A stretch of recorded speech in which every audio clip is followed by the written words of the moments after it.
Good morning, Kuhner country. Okay, my friends, very dramatic developments now are unfolding around Venezuela in the Caribbean as the United States now is engaged under the Trump administration.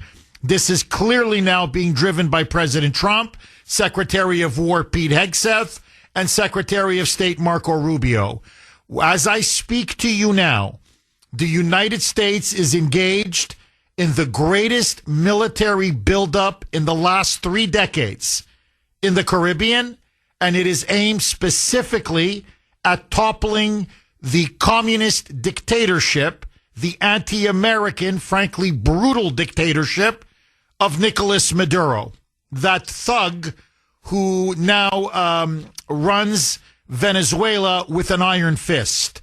And so yesterday, Trump announced, again through Pete Hegseth, another lethal strike by the U.S. military against a boat, killing 6 people on board that they say were trying to traffic or smuggle drugs, in particular cocaine, into the United States. And over about the last month or so, there have been 6 strikes now, 6 against these boats tied to the Maduro regime. These are the drug cartels, terrorists, Tren de Aragua, who are trying to smuggle some fentanyl, but mostly cocaine coming in from Colombia. It's made in Colombia, and then from Venezuela as a transshipment point, they then try to bring it into the United States. President Trump now says that drugs are a scourge, that our country now can no longer take all of these drugs that are pouring in, that it is killing over 100,000 Americans every single year, and that the Maduro regime has unleashed not just the use of drug trafficking, but that Maduro now is directly involved with drug cartels in an effort to send these poisonous, illicit drugs into America to kill American citizens. Trump now has told Congress in private that we are effectively at war with Venezuela. And what he said is Maduro now is trying to sow chaos in America, that he is now deliberately releasing people from prisons, mental institutions. He's been doing it now for years, first under Biden, but he continues in order to send them into the United States to sow chaos, to wreak havoc, to kill Americans, to harm Americans, to overdose Americans, and that now we are effectively now in a covert war against Maduro with the hope of overthrowing his regime. Now, to understand the full context, in August, Trump delivered a secret directive to Pete Hegseth in which he gave Hegseth essentially 2 objectives. Number 1, to have the Pentagon and the Defense Department working with Marco Rubio and the State Department to do everything in their power to foster the anti-Maduro resistance, the pro-democracy, pro-freedom movement opposed to his brutal regime in Venezuela with the goal of regime change. So we want to overthrow Maduro. Trump now has made the calculation that Maduro is trying to export Marxism, communism. He wants to be now the new Fidel Castro of the Western Hemisphere, and that he's trying to export revolutionary Marxism across Latin America, South America, Central America, even into Mexico, and that he poses now a clear national security threat to the United States. The other point that he told, or the other objective he laid out for Pete Hegseth, is that he ordered now a massive military buildup with the goal eventually of being able to launch strikes, missile strikes, airstrikes deep into Venezuelan territory to target Maduro himself, to target the headquarters of the drug cartels, to target these cocaine or drug labs. In other words, he is now putting the screws into the Maduro regime. So here is now how things stand. I'm just going to lay out the facts, and then I want to hear from you, the great audience of Kuhner Country, whether you think we should pursue this policy or not pursue this policy. As I speak to you now, there are 10,000 military troops, U.S. troops, stationed in the Caribbean. It's been a buildup now over the last 6 weeks. The only other time we had this many troops was when we invaded Panama, if you remember, under the first Bush 41 in 1989, to overthrow Manuel Noriega. Apparently now, about another 10 or 15,000 U.S. troops are going to be deployed to the Southern Caribbean. So we're looking now, probably in a couple of weeks, 20 to 25,000 U.S. troops. We have now 3 destroyers in the Caribbean off the coast of Venezuela. These are guided missile destroyers. One of them was just recently used by us against the Houthis to prevent them from targeting commercial shipping, if you remember, in the Red Sea. Well, now they was actively involved in killing Houthi rebels and Houthi terrorists. Now that's off the coast of Venezuela. There are now about a dozen F-35B fighter jets, U.S. fighter jets, that are ready to strike at will. There are Reaper drones that are now patrolling the skies off of the Venezuelan coast. Furthermore, we have a special operations unit, this has been confirmed, that is now operating on the border of Venezuela that could be sent in immediately, say for a quick strike or for maybe to arrest Maduro or to assassinate Maduro.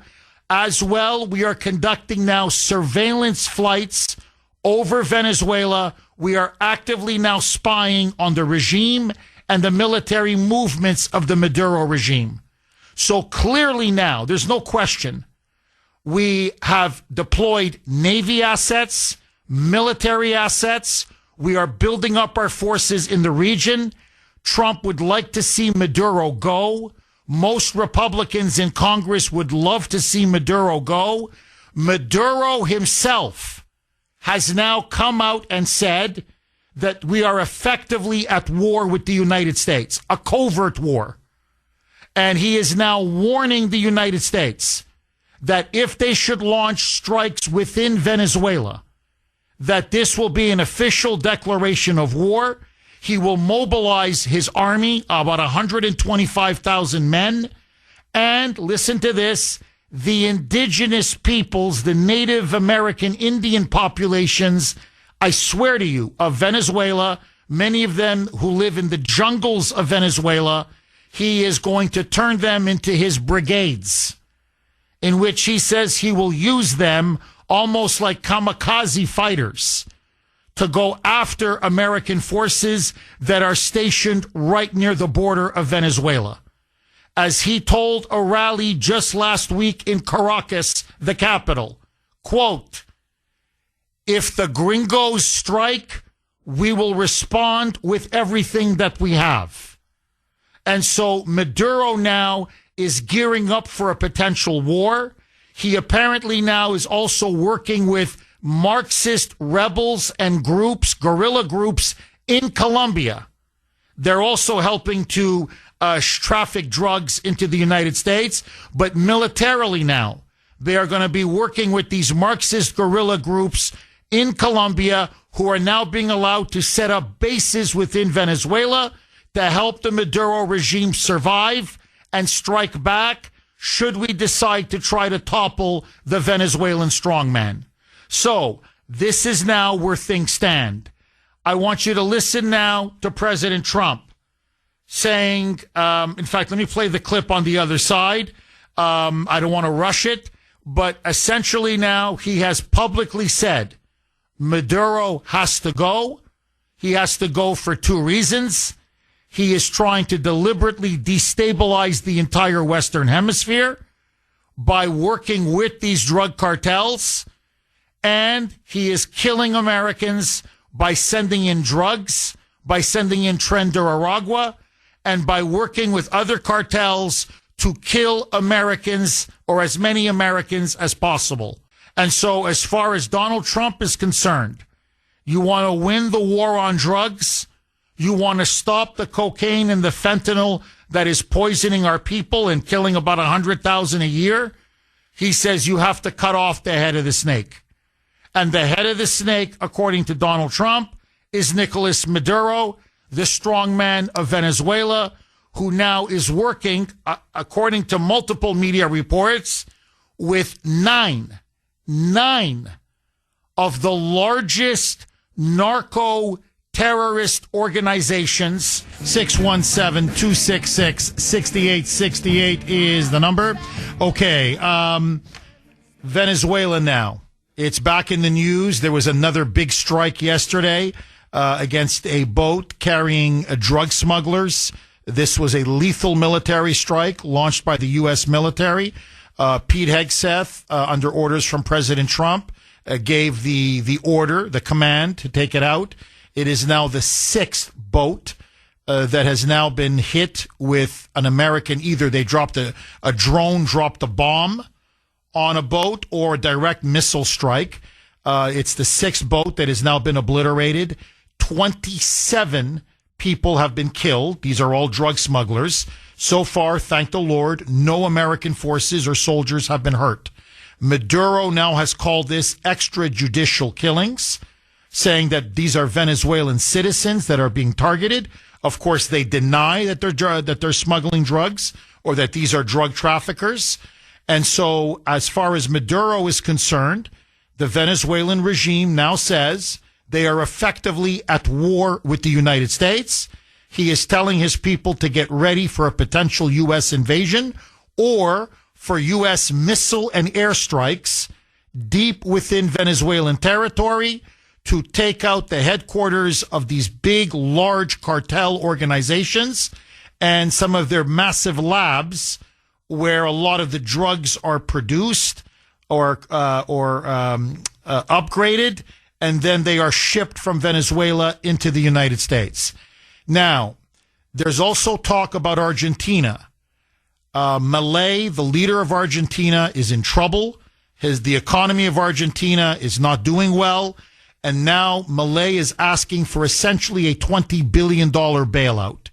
Trump has now come back and said, I probably will give them a bailout, but it is contingent upon Milei winning re-election.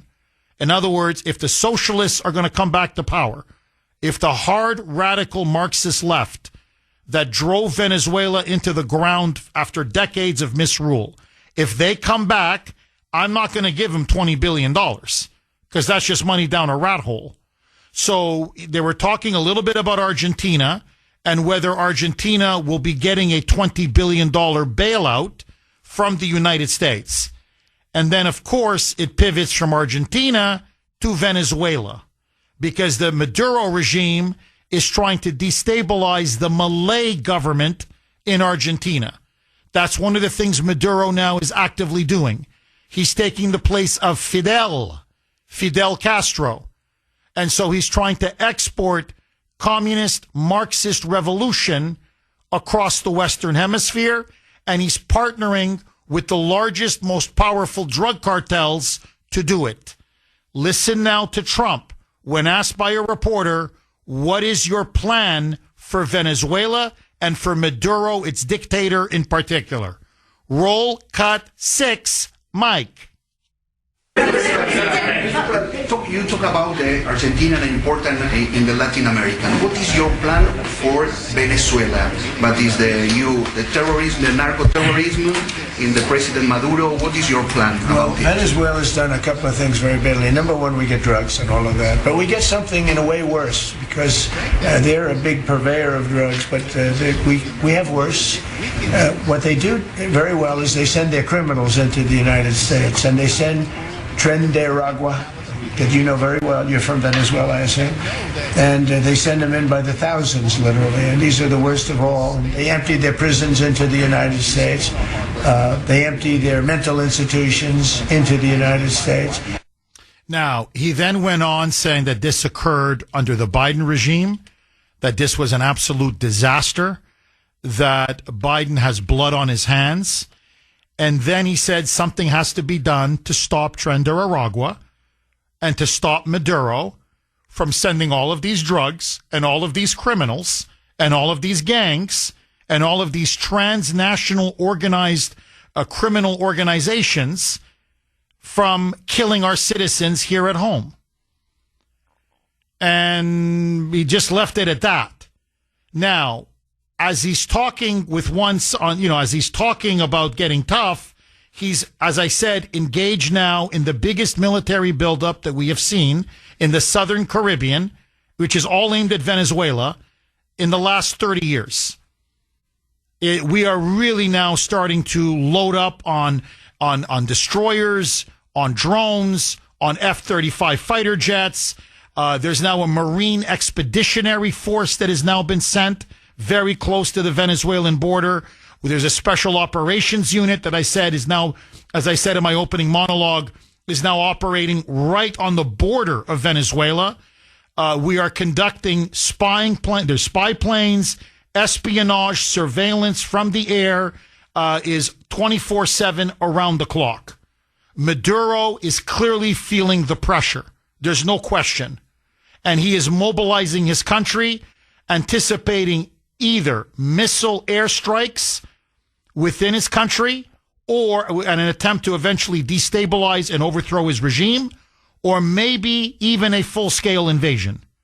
Now, 2 points, and then I want to open it up to the great audience of Kuhner Country. The Trump administration and the lawyers at the Pentagon are arguing that if Trump wants to overthrow the Maduro regime or launch missile and airstrikes, I'm not just talking about targeting the boats that are trafficking drugs and these drug smugglers, but to actually hit deep within Venezuelan territory, to go after these cartel headquarters or these generals that are close to Maduro, that they have the legal rationale and the legal basis to do so. 617-266-6868 is the number. Okay, President Trump now beating the drums of war against Venezuela. And the question now is, should the United States engage in regime change in Caracas?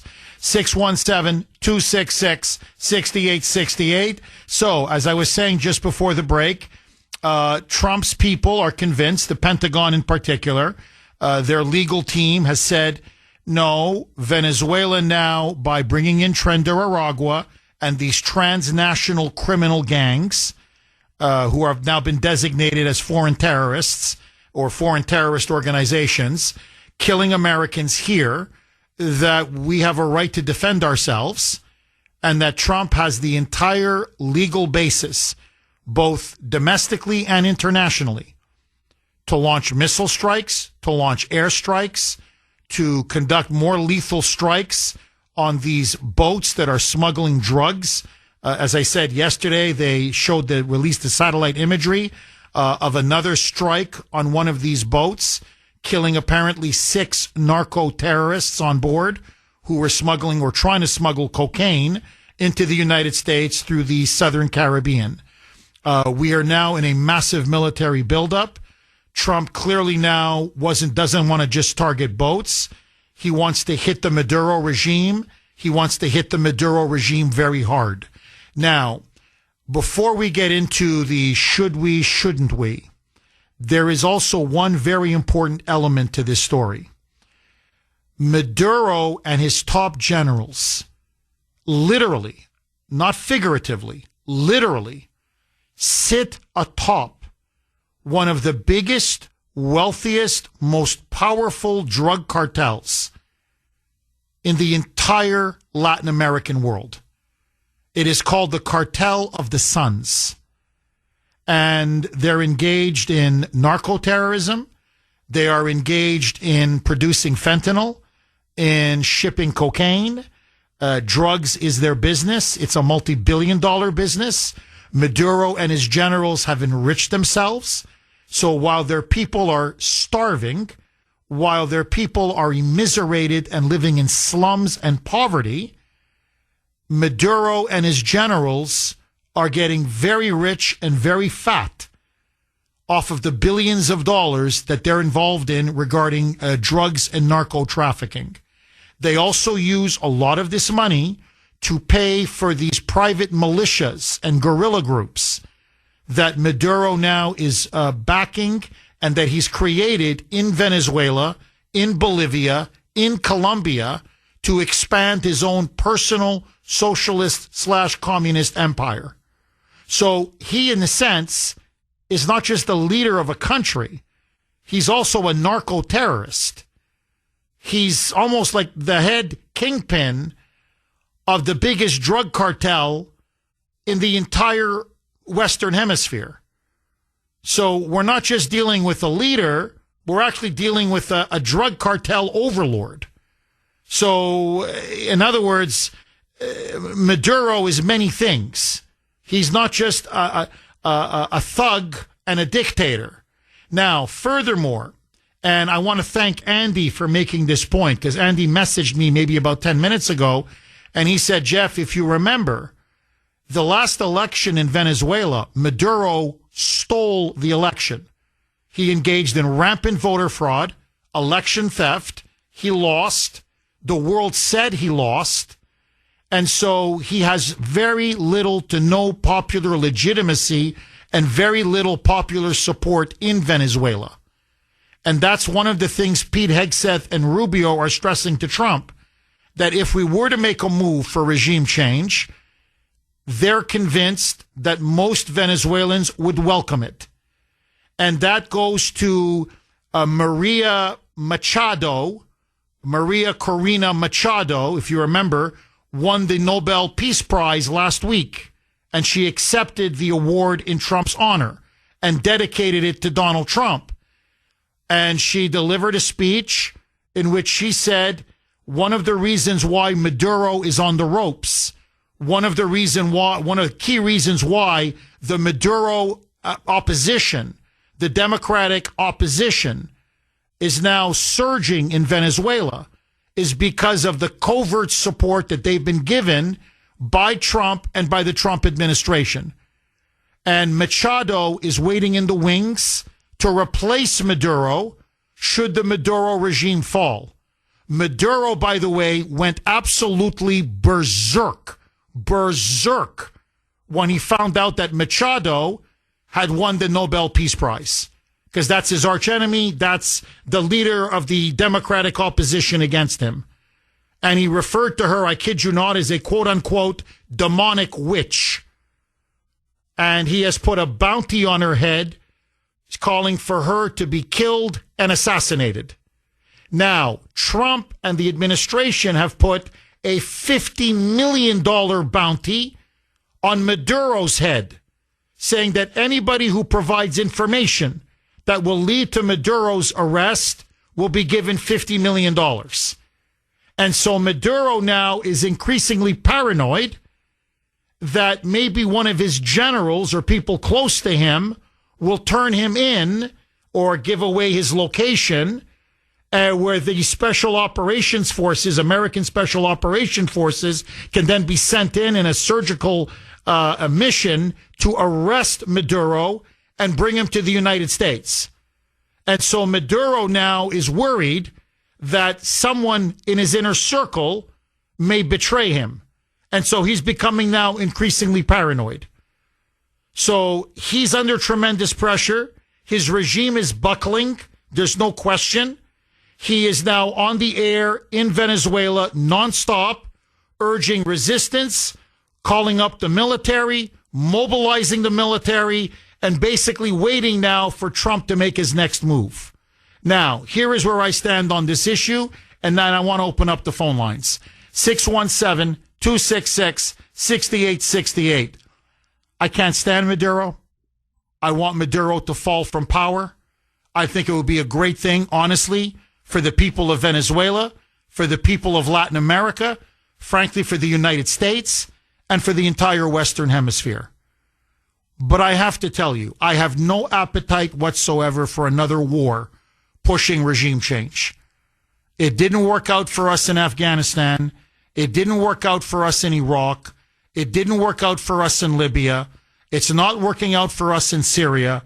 We have been burned by regime change wars again and again and again.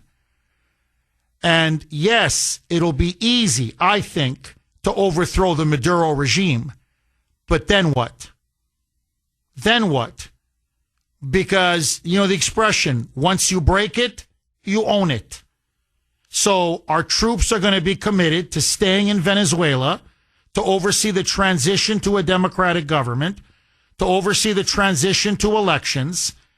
And you look at the cities in Venezuela that are very densely populated, poor slums.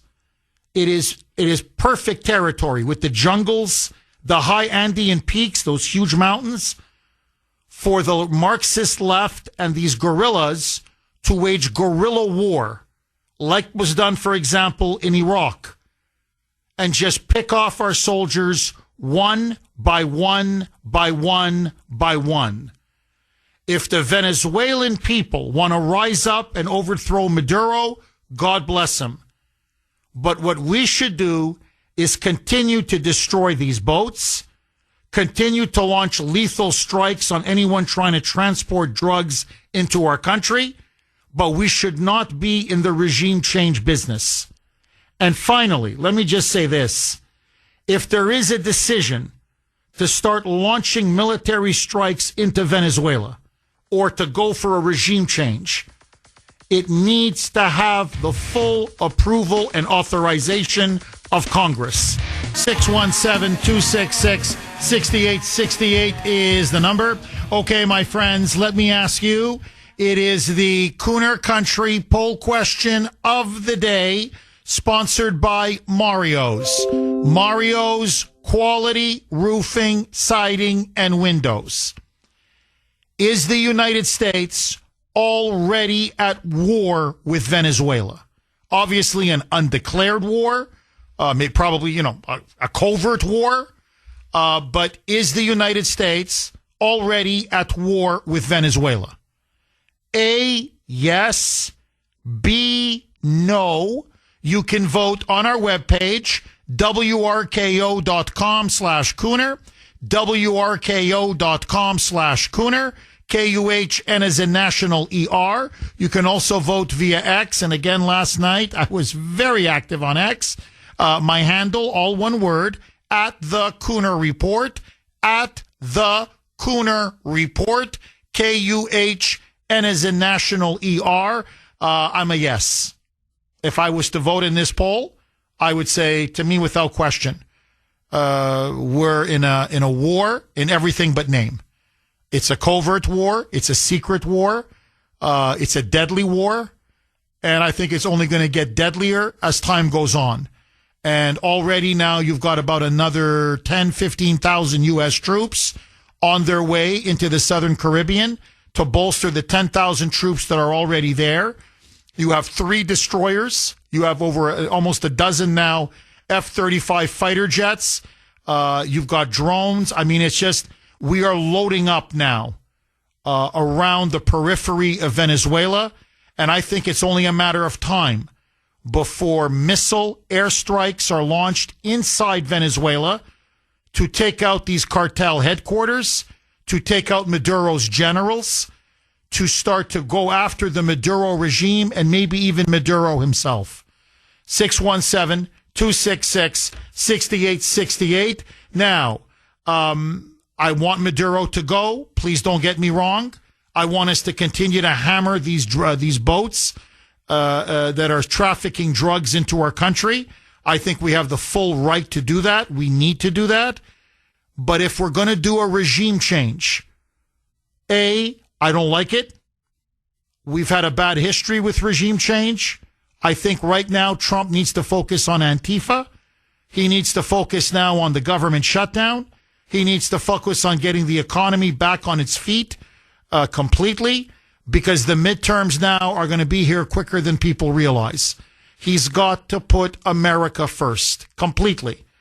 And the deportations are critical. And so you have the resistance that is growing. In Chicago last night, much more violence was done.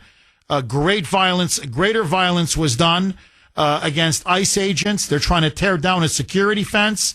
More obstructionism, more ICE agents being targeted, more ICE agents being sent to the hospital. I think right now we need a war with Venezuela like we need a hole in the head. I don't want another war to derail from our domestic priorities. So if we're going to have a regime change war, I'm against it. And if we're going to have one, I'm sorry, but I think Congress does need to, Congress needs to weigh in.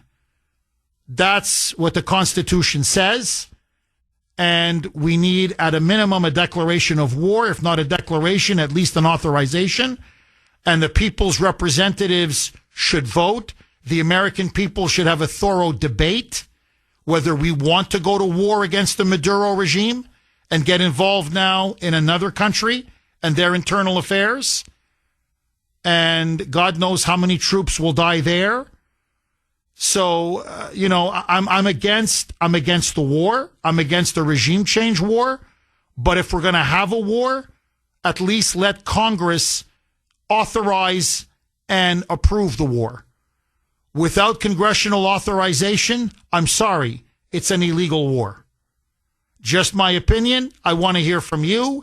617-266-6868. Lines are loaded. Larry in Arkansas. You're going to kick us off, Larry. Thanks for holding and welcome. Good morning, Jeff. Larry, how are you, my friend? I'm doing great. It's sunny. It's 80s this week. How's it up there? You know what, Larry? I mean, it's not in the 80s, but I got to say, it's not bad. I mean, it's raining, which is depressing, but it's, for fall, it's fairly mild, Larry. That sounds good. So I want to come at this at a different angle to start with, and I hope you can give me some levity. I started listening to conservative talk shows, but radio. Found Sean Hannity, Rush, about 30 years ago or so, give or take. What was going on in Venezuela 30 years ago? You're talking like 1995? Yeah, around then. Larry, my understanding is they were doing quite well, right? They had a fledgling democracy. They were building up a middle class. Venezuela was on the move. They're sitting on a ton of oil. They were starting to extract a lot of oil from the ground. And then I think at about, 2000-ish? 2000, 2001, they elected Chavez. And when they elected a socialist, a communist like Chavez, the way New York is about to elect Mamdani, Venezuela went right down the toilet. Am I wrong, Larry? You are correct, sir. Even more important, you brought it up, the oil. Does your audience realize Venezuela was number 2 in oil production, right behind Saudi Arabia? Number 2 in oil production means billions for a country. That also tells Bill and Sudbury, the Gloucester boys, Bendover, who we haven't heard from in ages. It only took 2 generations, 30 years, to destroy the number 2 producer of oil country in the world. Socialism killed it. That's what they're facing. Just a few years ago, we were hearing stories about people robbing the zoos for food. They're eating the zoo animals. That's how bad Venezuela is. And instead of trying to use legitimate means, oil production, like you said, a growing economy, this and that. The second guy, Maduro, in my opinion, is worse than Chavez, is keeping his people starving under his thumb by using drug cartels to produce drugs, to sell drugs, to make their money instead of the oil industry. And they're going to do that to New York by putting Mondami, is that his name?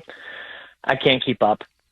And so to answer your question, we have to stop him. I'm not like you said, I'm not a big fan of going into ground world war, declaring war, but we need to tighten the reins and make it miserable for him until their own people rise up and remove him. Well, Larry, to be brutally honest with you, this is the thing I find frightening about the American left. Mamdani is an admirer of Maduro. You can look it up. He admires him. Chavez, his predecessor, who died in 2013, Chavismo is what it's called. He's basically a Venezuelan Castro. And Maduro picked up from Chavez.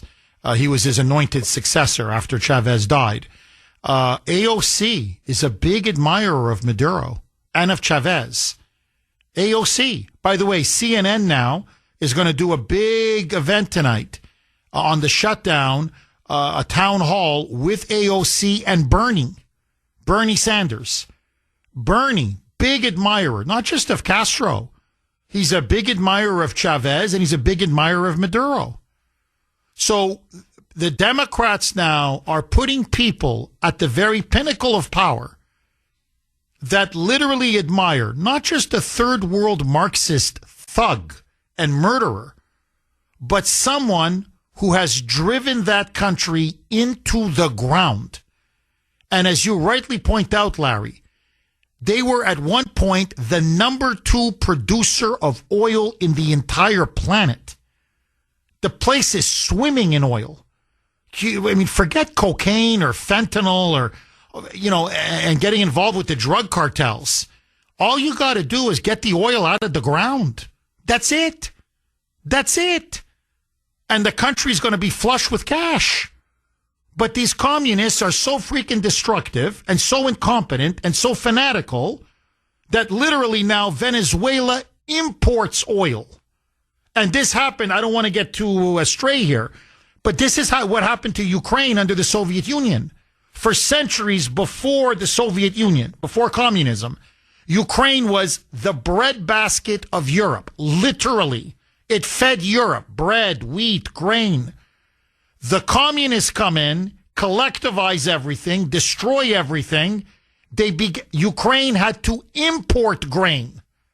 The Soviet Union had to import grain by the time these communists were done.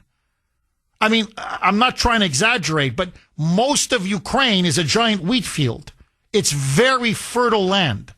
It's why they have so much wheat, or at least they did, before the communists came in. Venezuela is essentially ground on top of oil. That's what Venezuela is. I mean, this could go on for hundreds of years. The kind of prosperity. Venezuela should be one of the most prosperous countries in the entire Western Hemisphere. And instead, they're one of the poorest countries in the world. Their people are starving. You're right. They're raiding zoos, eating giraffes. The elephants are all gone. That was the first to go.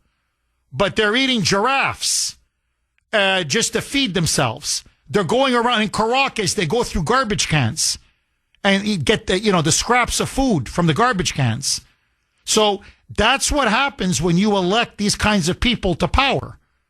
And these idiots in New York, the financial capital, not just of the United States, but arguably the world. And you guys are going to put in a guy like Mamdani, 33 years old, a punk, who has never held a job in his entire life. The guy has never held an honest job in his entire life. And you're going to put him in charge of New York City? Wee-oo. So, look, Larry, fentanyl is killing us. The cocaine is killing us. These drugs are killing us. I know exactly where Trump is coming from. These Mexican drug cartels, I've been saying this for a long time, we have to declare war on the cartels. And Trump is now doing that. And he's executing a lot of their leaders. We're conducting covert operations, taking them out. He's disrupting their trafficking, their supply routes. He's blowing up their boats.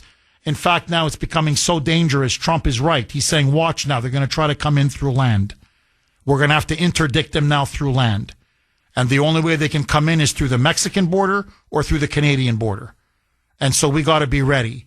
But if we get involved in internal Venezuelan politics and we overthrow the Maduro regime with the topography, the terrain of Venezuela, you've got these jungles, you've got these Andean peaks, these mountains, you've got these densely populated slums in city after city.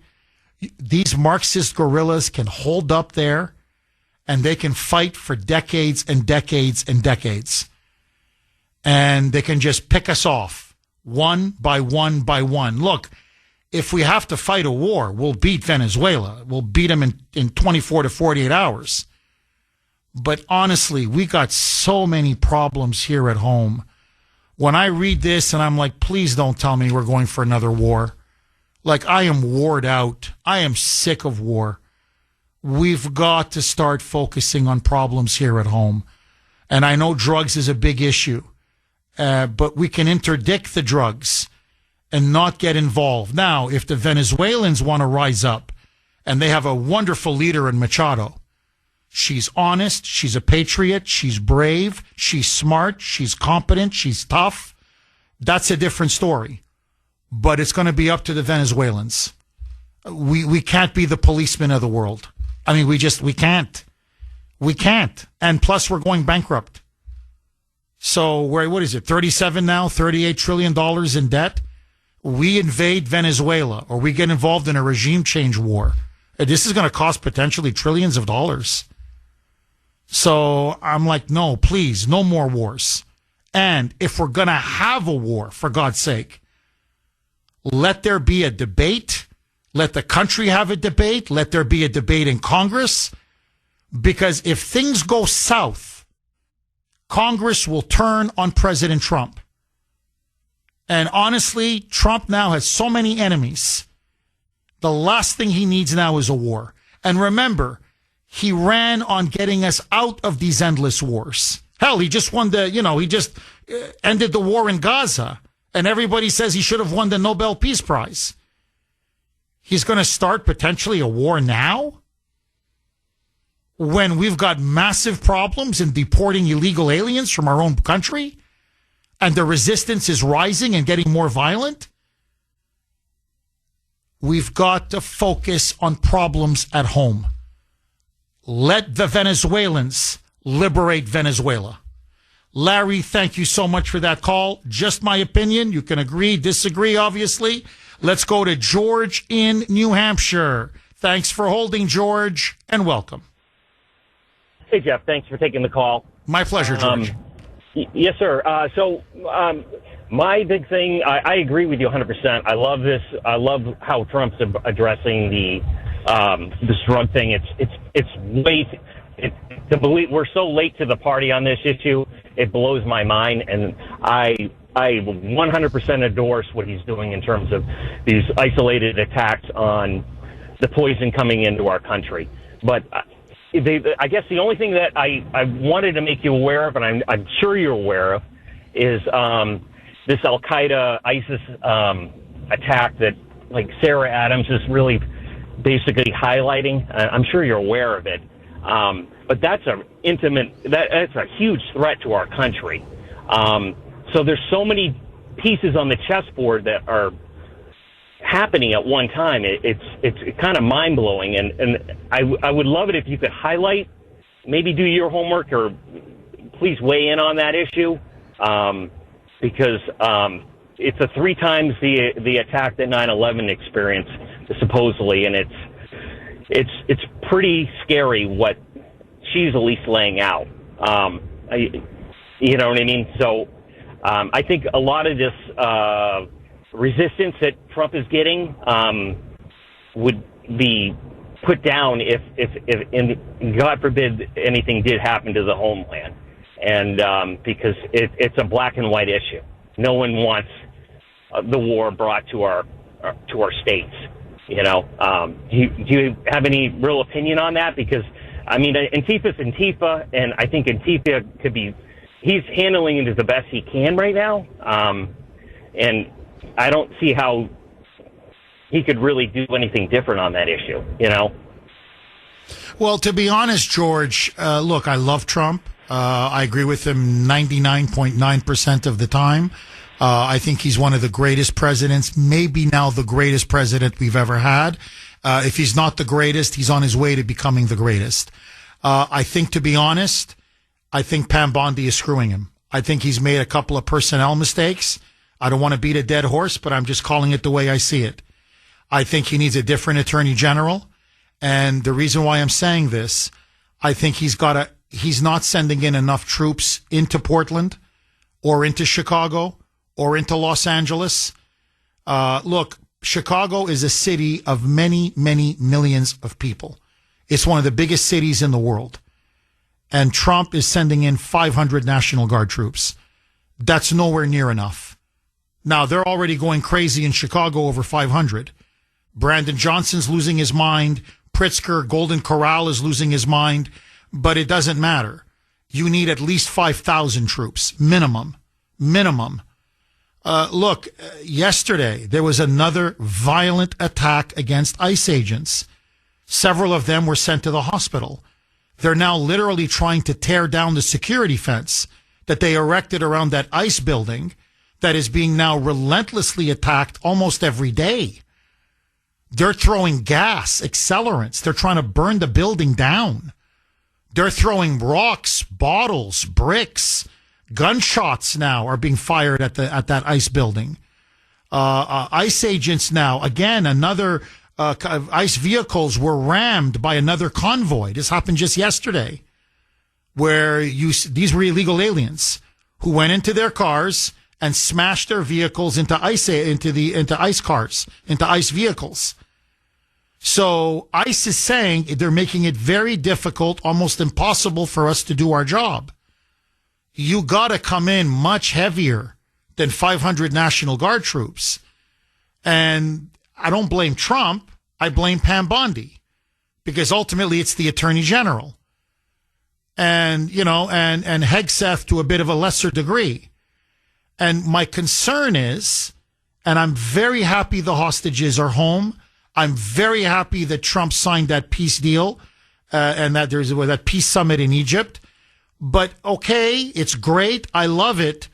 But now we need your single-minded focus and attention on the domestic enemy within. Because, George, as I speak to you now, we're basically a year away now from the midterms. If the Democrats capture the House, they're going to defund ICE. They're going to defund the Trump administration. They're going to impeach him all day, all night. They've already said it. He's going to be playing defense for the last 2 years of his term. So the deportations will stop. The border security will stop. I mean, I could just go on. His ability to fix the problems of the country are going to be severely undermined. So he's got to move, and he's got to move now. And to me, Venezuela, look, go after these boats. 617-266-6868 is the number. Should we go to war with Venezuela? That is now the question. Okay, my friends, going to continue to take your calls, but first, 7:20 Wednesday, you know what that means. Truth or troll? Take it away, Mike. And now, America's favorite game show, where you get to decide on the Kuhner Report. This is Truth or Troll. Today's entry for Truth or Troll comes from, it's back-to-back weeks of cackling Kamala Harris when during an interview with MSNBC, she was asked if she had spoken with Joe Biden in the wake of his announcement that he will be undergoing radiation for his cancer. I want to get to some news that just came out today with President Biden. His spokesperson said that he is going to now start doing radiation for his prostate cancer. Have you talked to him about it? I called him earlier. How's he doing? I have not talked to him. I just left him a message after I heard the news. I was otherwise on the event at the event.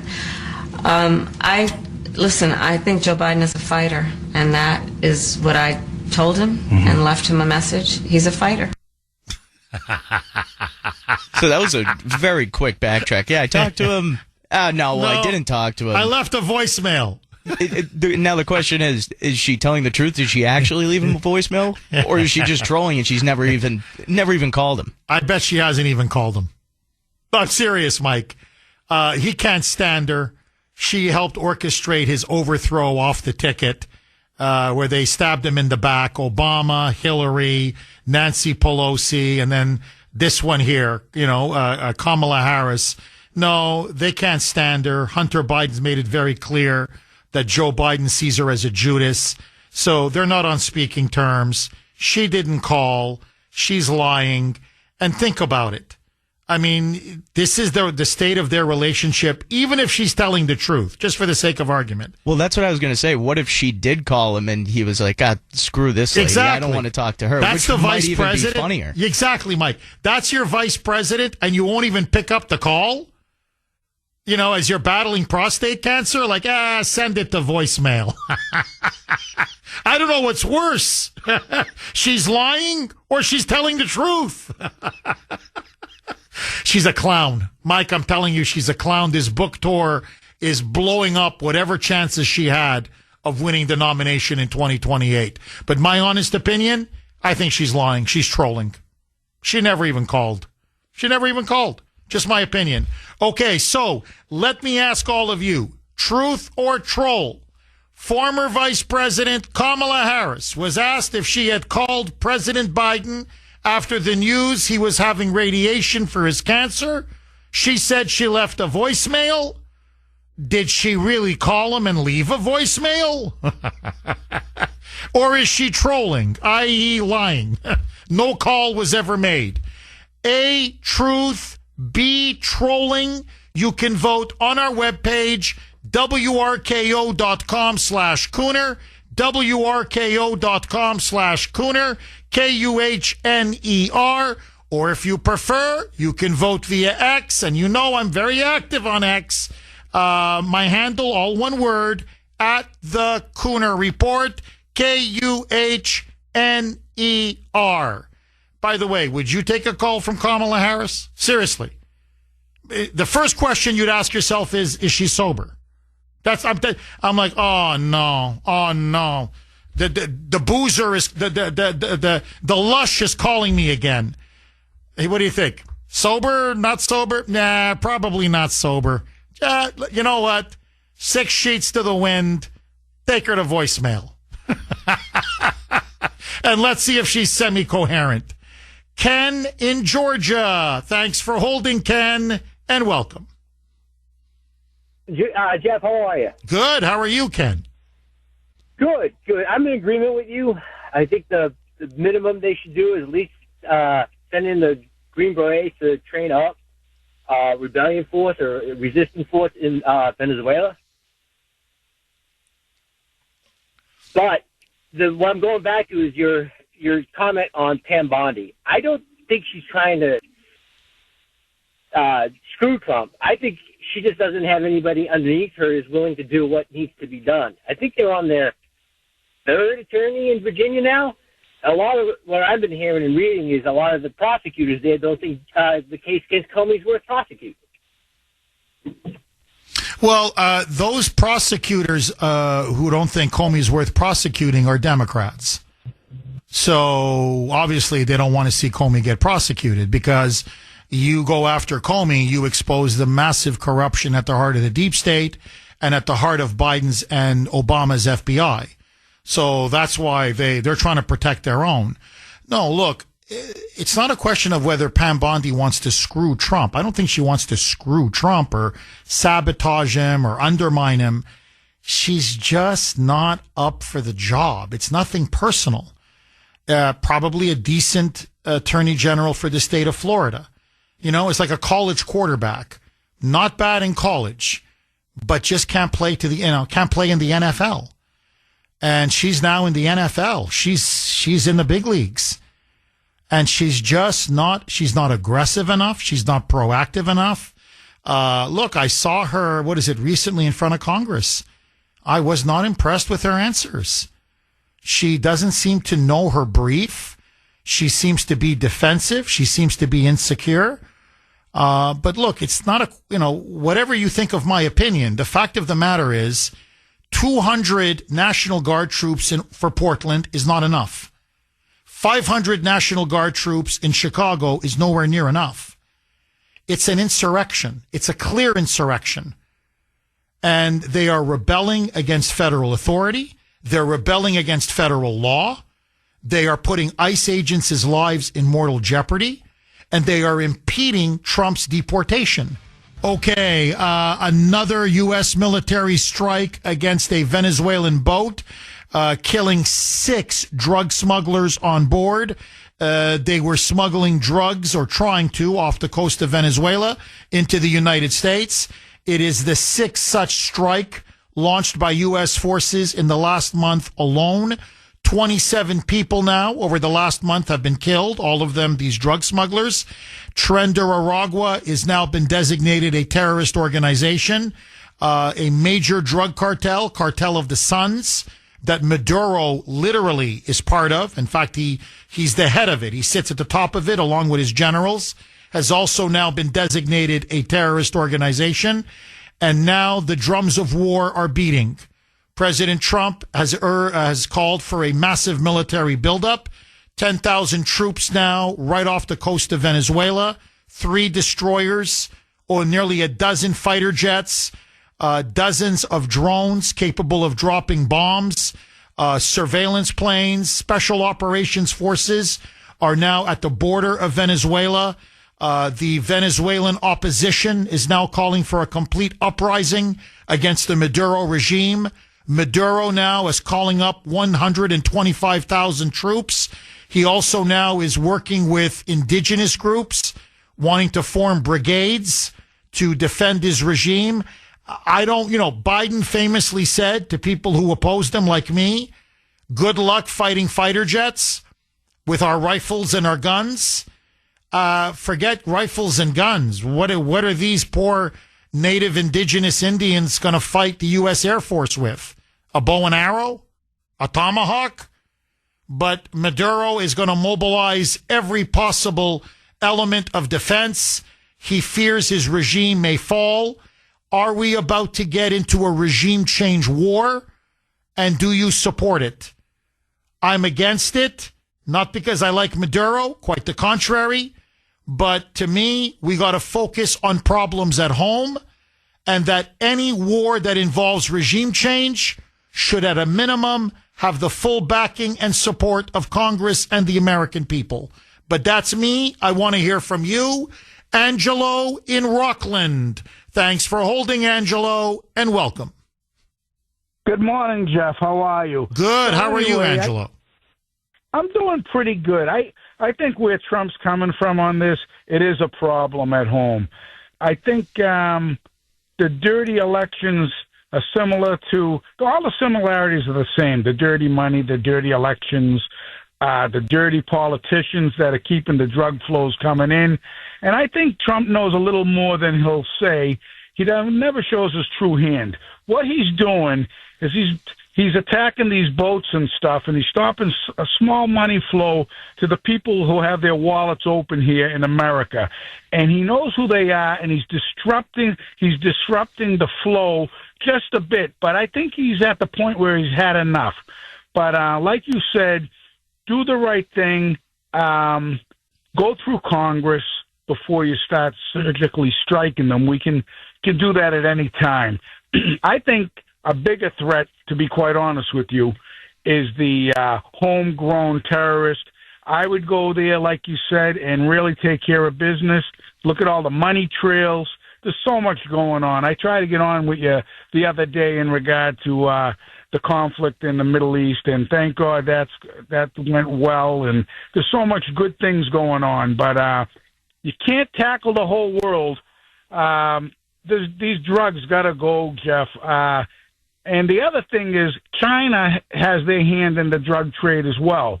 I wouldn't pay them a dime of the money that we owe them for anything. Between COVID, drugs, and everything else, that's where I would take my hard stance. But Venezuela's a drop in the bucket. But just keep them running with drones. I wouldn't send one American soldier in there. I agree, Angelo. I completely agree with you. Destroy the boats, interdict the drugs, prevent these things from coming into our country. If you want, launch drone strikes. Go after these cartels. Hammer their headquarters, take out their leaders, these kingpins, but don't send in troops. And for God's sakes, don't get involved in a regime change war.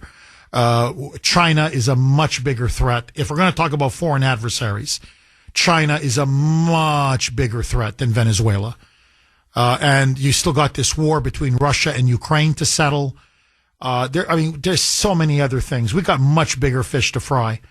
And again, not to be a broken record, but we've got to get these illegal aliens that Joe Biden brought in, 10 million, 12, 14, 15, 20 million, whatever the actual number is, we've got to get them out.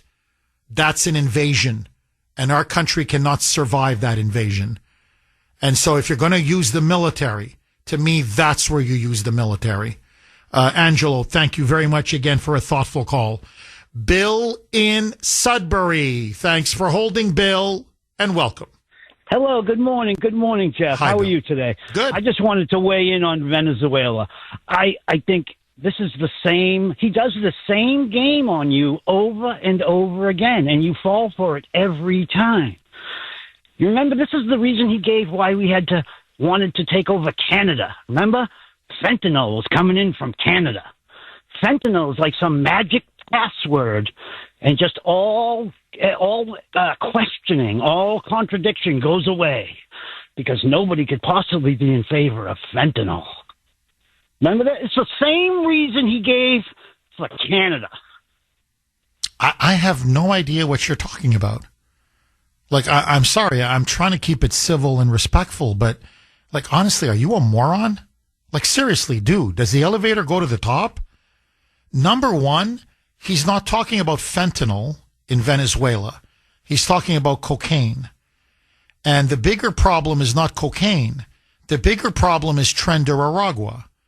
The bigger problem is these gangs that Maduro has released from prison or encouraged to invade the United States under Biden, that you supported, and his open border, which you supported.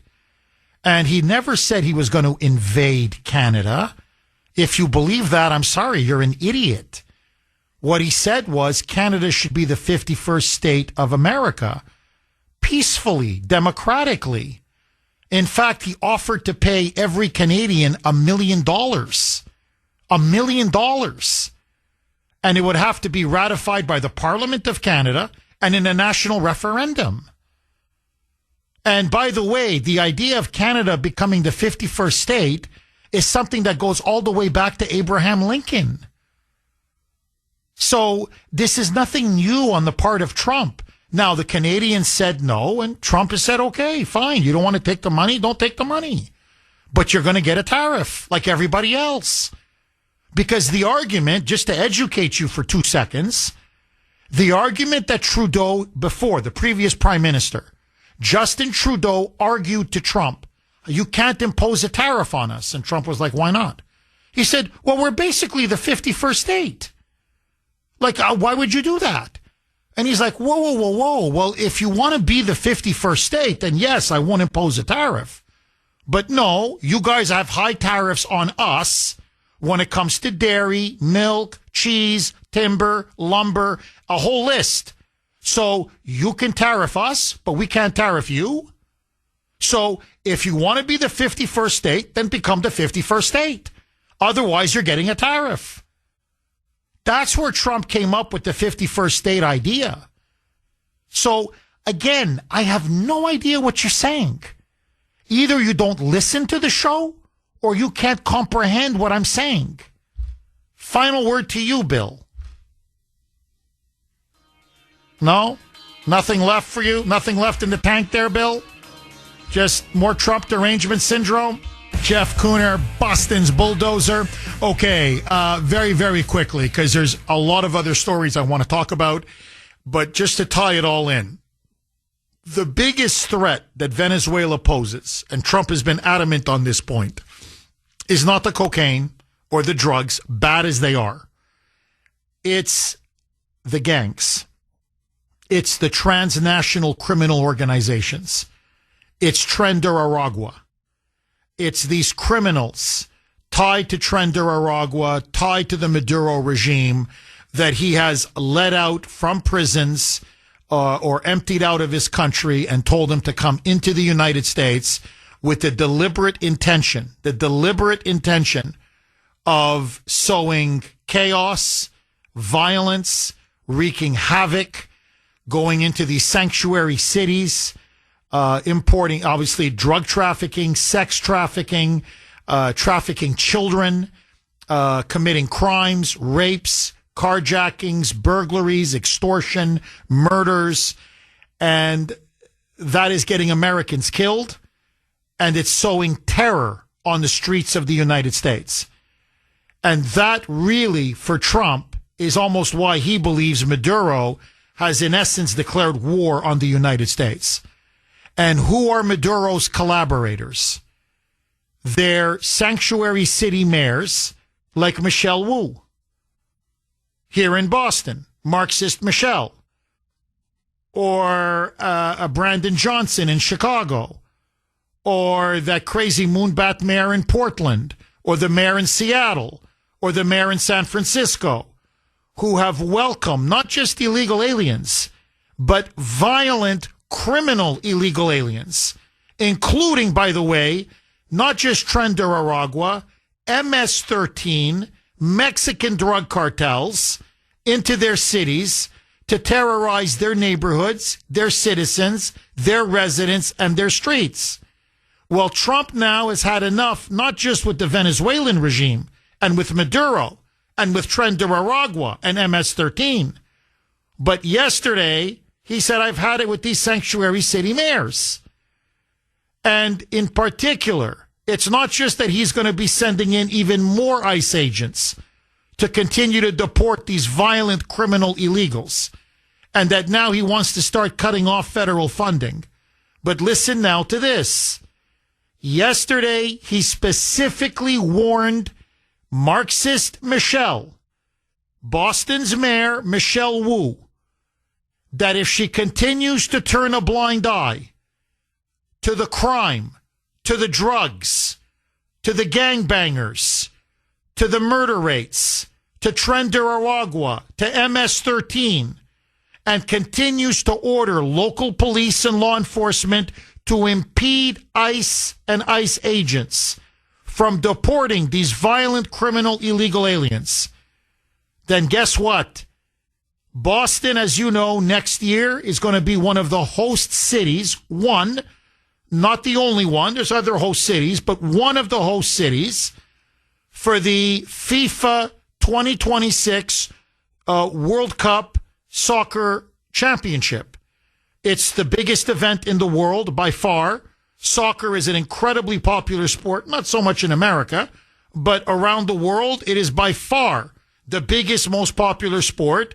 And the FIFA World Cup, Soccer World Cup, is the biggest sporting event in the world. Nothing comes close. And he has now told Michelle Wu that if she doesn't clean up her act, if she continues to run the city into the ground, guess what? He is going to order that those soccer World Cup soccer games, sponsored by FIFA, be played in another city in another state. In other words, Boston will not be a hosting city for the 2026 World Cup. And according to Trump, he's got FIFA's agreement on it, that FIFA is telling him, no, we agree. Now, so far, the mayor has said nothing. Hold it, Governor Maura Healey has said nothing. The corrupt Democrats on Beacon Hill have said nothing because they don't know what the answer should be.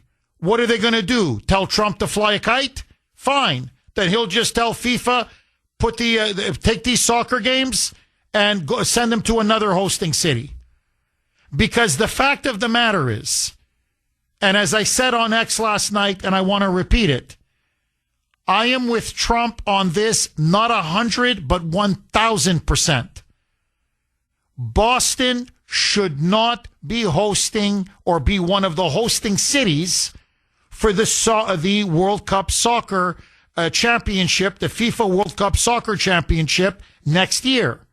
Because Boston, contrary to what Mayor Wu says, it is not a safe city. Never mind the safest big city in America. That's a brazen lie. All you have to do is walk the streets of your own city, Michelle Wu, and see the drugs, see mass incasts, see the homeless encampments, see people literally shooting up on the streets, see the out-of-control crime, the break-ins at the pharmacies, the burglaries, the carjackings, the shootings, the stabbings, which are now a nightly and daily occurrence.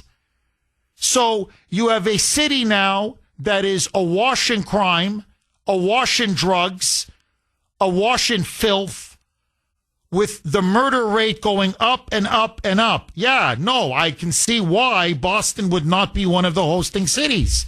Trump is completely right. If you want to have a sanctuary city, what you're essentially telling illegal aliens is, come on down, we will protect you, we will shelter you.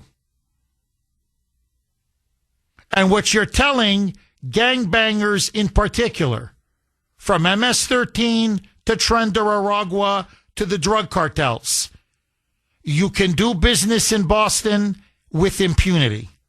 And that's essentially now what they have done. They have made Boston safe for gangs, for drug dealers, for sex traffickers, for child molesters. You look at what's happened in the last 9-10 months under the Trump administration. With all due respect to the rank and file Boston police, who I love, but most of the arrests of these murderers or rapists or sex traffickers or child molesters have been made by ICE. Doesn't the mayor of Boston want to take the most violent, heinous offenders and criminals off the streets? Apparently no. Doesn't the police chief, that fraud, doesn't he want the most violent, heinous criminals? And remember, we're talking about convicted criminals.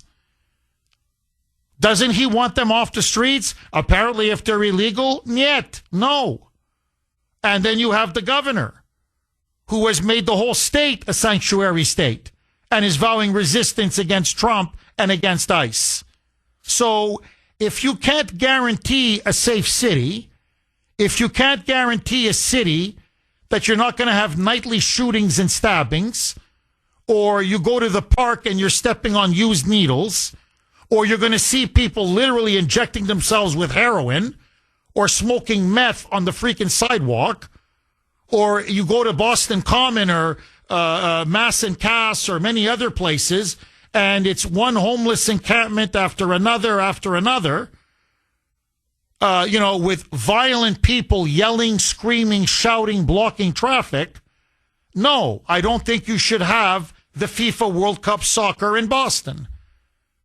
To me, it's akin to having it in Portland. You're crazy. Or in Chicago. You're crazy. Or in New York. You're crazy. Or in LA or San Francisco. You're crazy. Why? Because they're not safe. So I'm sorry. These mayors have no one to blame but themselves.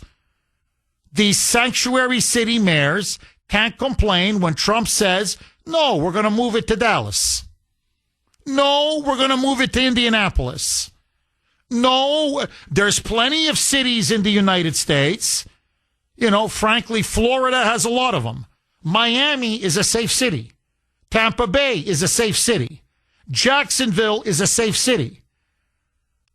What I'm saying is there are many cities in the United States that could host a World Cup quality soccer match, with the proper stadium and seating and venue, where you're not taking your life in your hands if you want to go see a soccer game.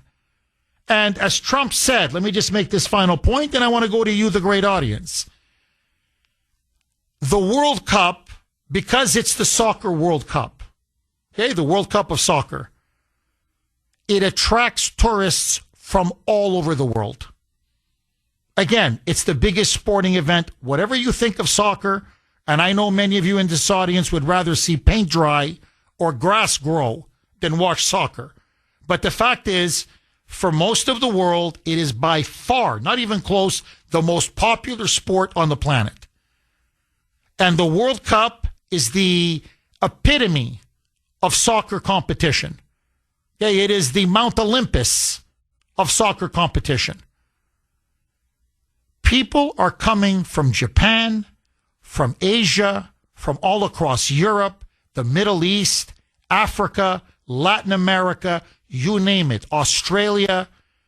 They will be coming to Boston, to New York, to Chicago, to these cities. This is the face we want to show the world? Is that what we want to show the world? What, we're a third world dying country? No. That's not the face I want to show to the world. So, look, I think Trump is 1,000% correct. Either clean up your city or no World Cup for you. Period. And if you don't like it, don't blame Trump. Blame your sanctuary policies. Blame your soft on crime policies. Stop coddling drugs, criminals, illegal aliens. And guess what? You'll have safer, cleaner, better streets, and you can host major international events.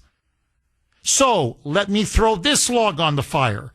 617-266-6868 is the number.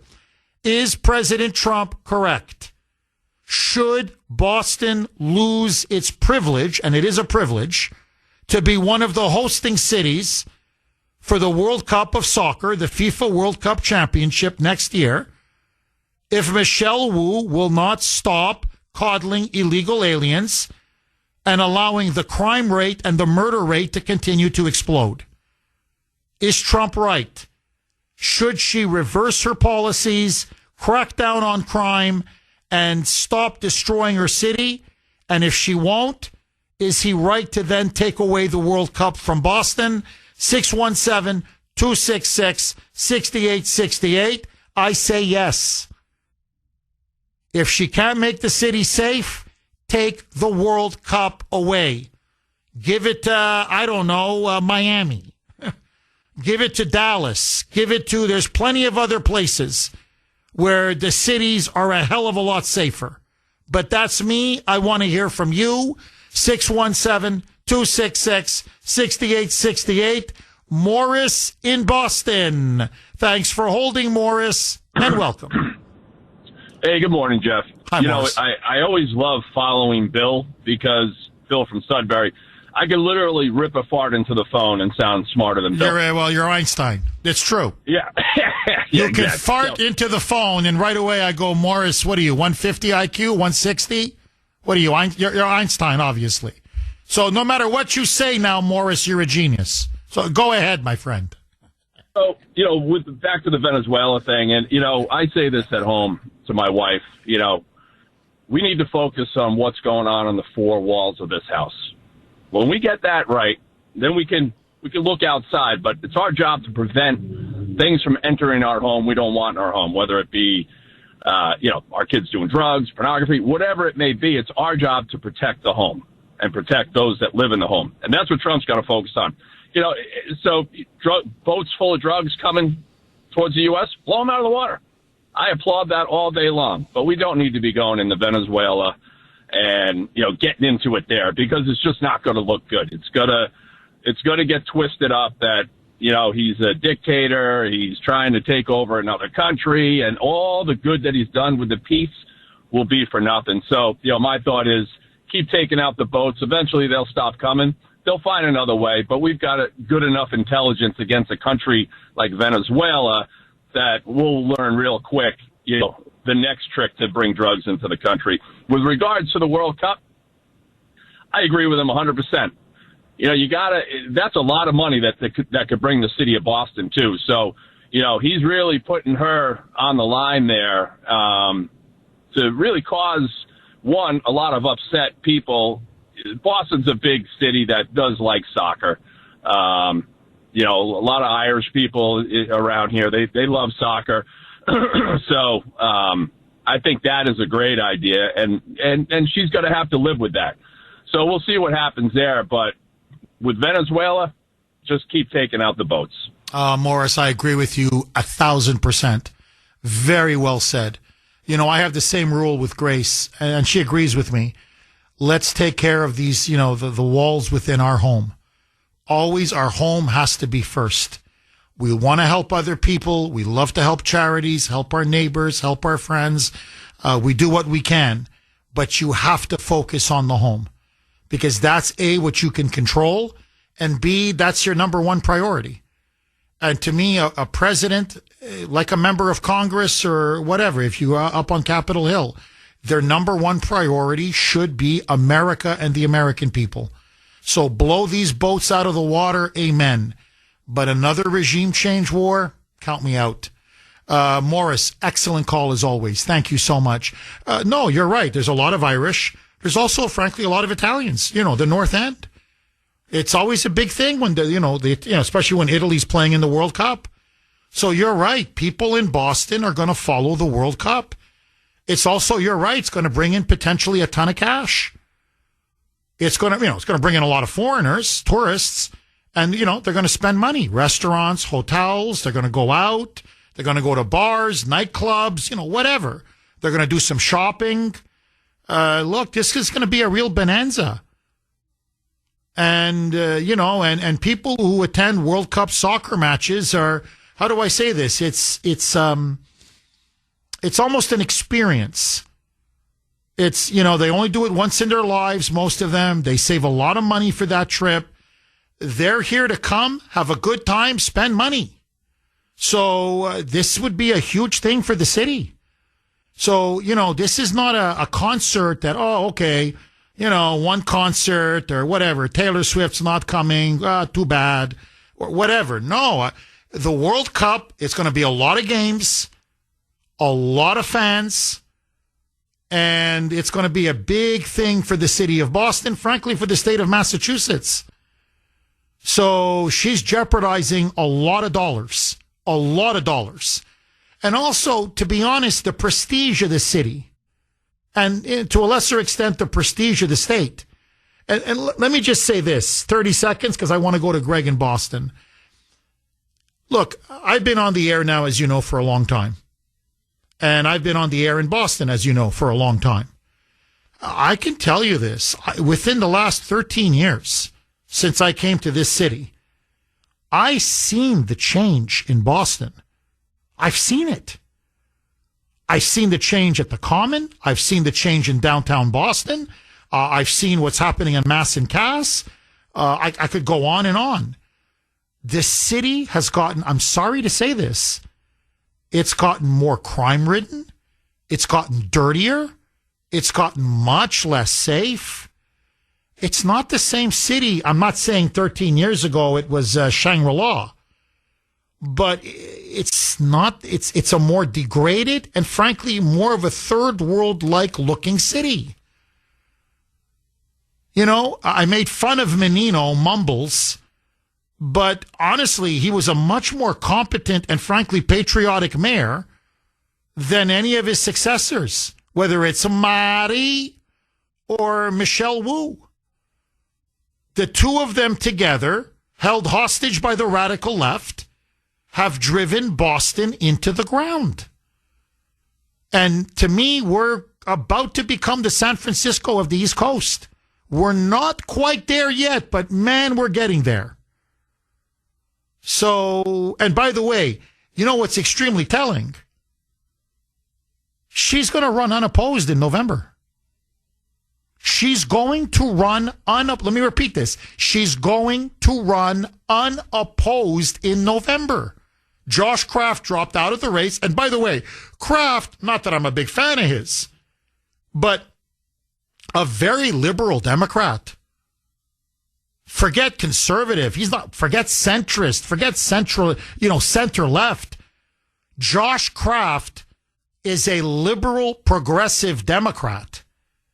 And he was, quote unquote, too conservative for the crazy moonbats in Boston. And so he dropped out of the race, and she's basically now running uncontested. 617-266-6868 is the number. Okay, Mike is very worried. He wants to go to the World Cup. He and his friends are dying to go. They're planning to go, as long as it's in Boston. And so he doesn't want Trump to remove it because he says he and his friends are going to get screwed. Sandy thinks that Trump is bluffing, that they just are not going to be able to find a suitable venue somewhere else in the country that can meet the crowds, the people, the magnitude of the World Cup, which, as Sandy put it, that's like the Super Bowl times 10. And I'm like, well, I don't know. I mean, but Charlotte doesn't have a big enough stadium? Philadelphia doesn't have a big enough stadium? I mean, I think there are other places. Sandy's saying, look, she doesn't like Milwaukee. She doesn't think Milwaukee can handle it. She said they're basically, both of them are arguing that very few cities can handle the volume of the people that will be attending a World Cup match. Mike says, is it an argument or is it just stating a fact? So I don't know. I honestly think people in the greater Boston area, because Mike technically lives in New Hampshire, but obviously, he's a big Bruins fan. He's a big Red Sox fan. He's a big Patriots fan, big Celtics fan. I think they're a little Boston centric. Boston is not the only game in town. I'm just saying. 617-266-6868. Greg in Boston. Thanks for holding, Greg, and welcome. Hey, Jeff, how are you, my friend? I'm very good. How are you, Greg? Great, thanks. So just really quick on Venezuela, you got it right. Continue to blow up the boats, but we don't need to get into that. Trump, it'll totally derail his presidency. On top of that, you said it as well. We don't have the money. We're printing money. We don't have the money to get into a with them for regime change. We do not. So I really, really hope that doesn't happen. That'd be the worst thing that we can do. Again, keep blowing up the boats. Guerrilla tactics, special forces, but do not get into regime change. It's the worst thing we can do. And if he's really compelled to do it, run it through Congress, like you said. So you're spot on there. Now, regarding the World Cup, I have a Brazilian girlfriend. We've been to 2 World Cups, 2014 in Brazil. And Sandy said it right, too. I liken it to, it's the Super Bowl, World Series,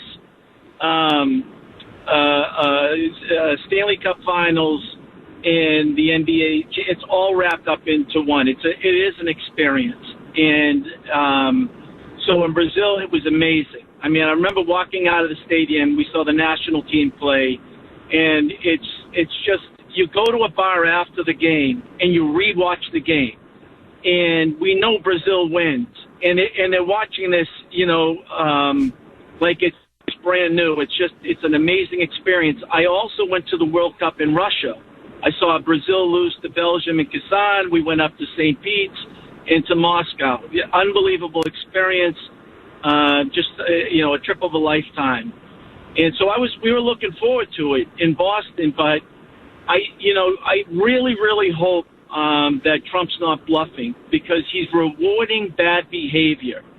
And there's plenty of, I disagree respectfully with Mike and Sandy. Boston is actually, it's such a small city. It's not ideal to host it. There's plenty of other major cities that could host it. And it would be a real shame, because it's, all the local businesses, from hotels to restaurants to local attractions, it generates millions. It would be really, really good for our economy. But Michelle Wu and her policies don't reward it. Don't reward it, and let her own it. Let her own it.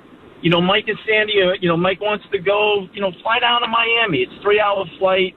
And you can do it down there. I want to go. We're looking forward to it. My girlfriend's really bummed about it, but that's what we're going to do. We'll just pick another location. We'll go do it. Greg, I'm telling you, buddy, you're really. Is your last name Kuhner by any chance? I'm telling you, you're like a brother from another mother. I'm listening to you, and I'm just nodding my head up and down, up and down, up and down, up and down. The only difference is your girlfriend's Brazilian, my wife is Italian, who, by the way, she loves the World Cup and the Euros because she's a huge Italy soccer fan. Huge, huge. And her whole family is. Italia, viva Italia. So she's a big soccer fan for Italy.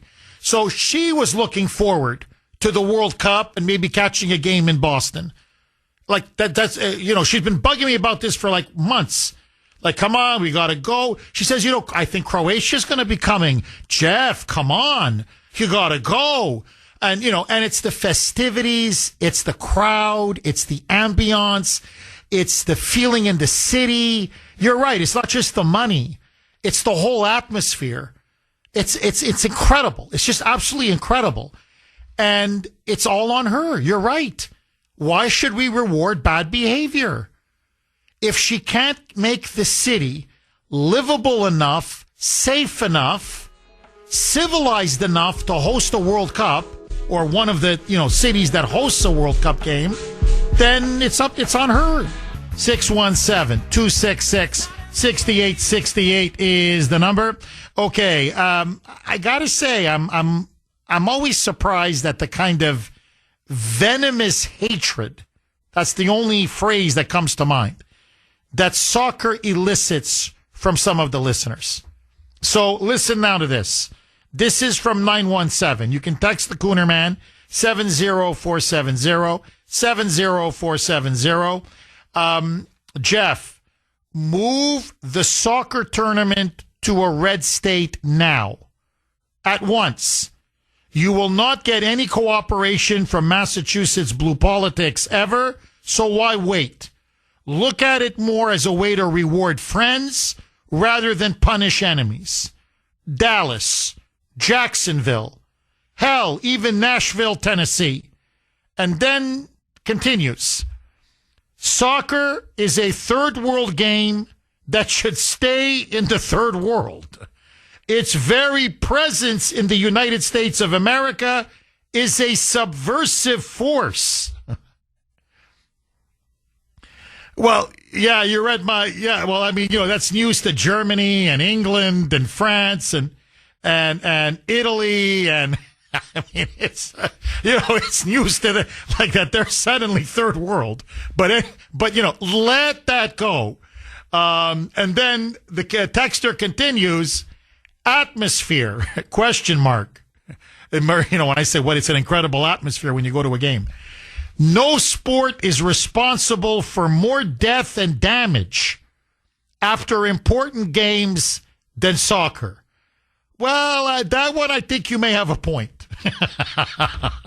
I mean, that...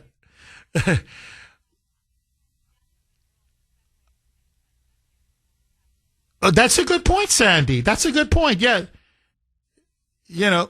That the Vancouver Canucks fans, when the Canucks, when in hockey, when they win the NHL, the Stanley Cup, they riot. They're like Black Lives Matter or Antifa. And you're right. Boston at the World Series, what is it? That woman died at Fenway Park. So, no, it could get pretty violent even with with basketball or baseball or hockey or, football here. But I do remember, for example, what was it? I think it was Venezuela. Speaking of Venezuela, there was a defensive player who did an own goal. It was a mistake. And he just, a ball was crossed over. He tried to clear the ball. Long story short, he ended up clearing it into his own net. It was an own goal, and it cost Venezuela the game. And clearly the guy didn't do it on purpose. I mean, you could see him. He was absolutely despondent. Well, after the game, Venezuela was out of the tournament, out of the World Cup, and all of the players told him, don't go back to Venezuela. They're going to kill you. Well, he didn't listen. So then he goes back to Venezuela, Caracas, the capital. Then his players and family members said, okay, you shouldn't have come, but now just stay holed up in the apartment. Don't go outside because they're looking for you. If they find you, they're going to kill you. Well, it's about 2 or 3 weeks now after the World Cup. And he says, things have died down a bit. I'm going to go out a little bit. I've been cooped up forever. He goes to a local bar to have a drink. This is the guy who scored in his own net. And somebody recognized him, got a gun, bang, bang, bang, and they shot him dead. So, no, soccer can elicit these kinds of emotions. 617-266-6868. William in the great state of Indiana. Thanks for holding, William, and welcome. Jeff, can you hear me okay? I can hear you. Can you hear me? Yes. First time, long time. Welcome, William. Actually, when you said 8:20, I looked at my clock and I said, son of a gun. I'm actually visiting Boston this week. But 2 quick points before Mike cuts me off. The first one is, I think the best thing to do right now is for President Trump to have the airline people put notices that certain cities, we do not recommend you travel. Whatever that designation is, some kind of hazardous area due to XYZ, a nice statement. The second thing is President Trump shouldn't fight for each foot for foot because we put brave men and women's lives in danger. If we do that, I think he should go into whatever city he wants and whatever federal property is in that city, he should cordon a perimeter to protect that property. And we'll decide where the battlefields are, not them. That's all I got to say. It's a pleasure to hear you live. Have a good day. I will hear your response. Thank you, William. No, look, I completely agree with you. Look, the federal government has the right to protect federal law, enforce federal law, and that's what they're doing now regarding illegal aliens. And by the way, it's not like Trump wrote up the law. The laws were passed by Congress a long time ago. He's just enforcing the laws that were enacted by Congress. I'm talking about deporting illegal aliens. So he's enforcing federal law.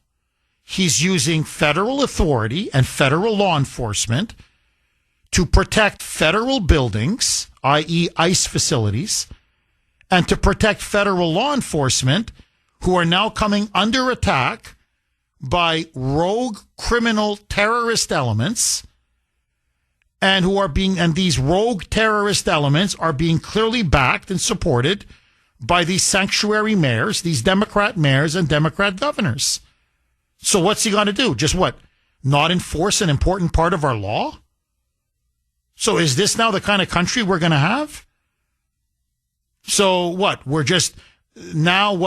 Governors and mayors get a veto over what laws they'll follow and what laws they won't follow? And what? So we're going to have some states, now think about this. So some states are just not going to abide by federal immigration law? Do you know the kind of anarchy this would unleash? Like just logically, just think about it. So that means here, in Massachusetts, since you're in the Boston area, William.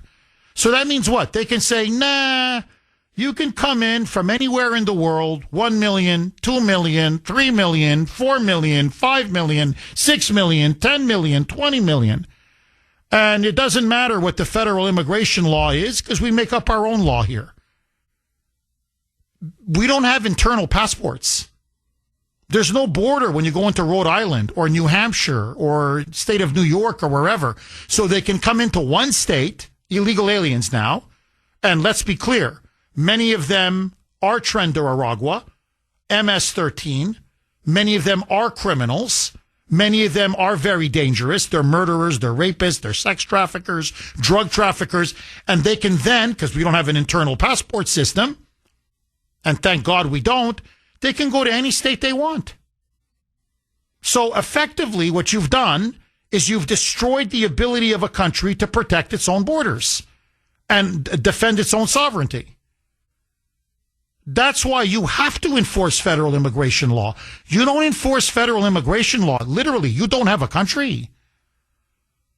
And so, yes, if Trump wants to put a security perimeter fence, as he's trying to do now in Chicago, okay, Broadside, to be more accurate, a suburb of Chicago, who the hell is Brandon Johnson or that fat slob, Golden Corral, Pritzker, to go in there and say you can't, and then encourage these anti-ICE militants and Antifa to tear the fence down on federal property?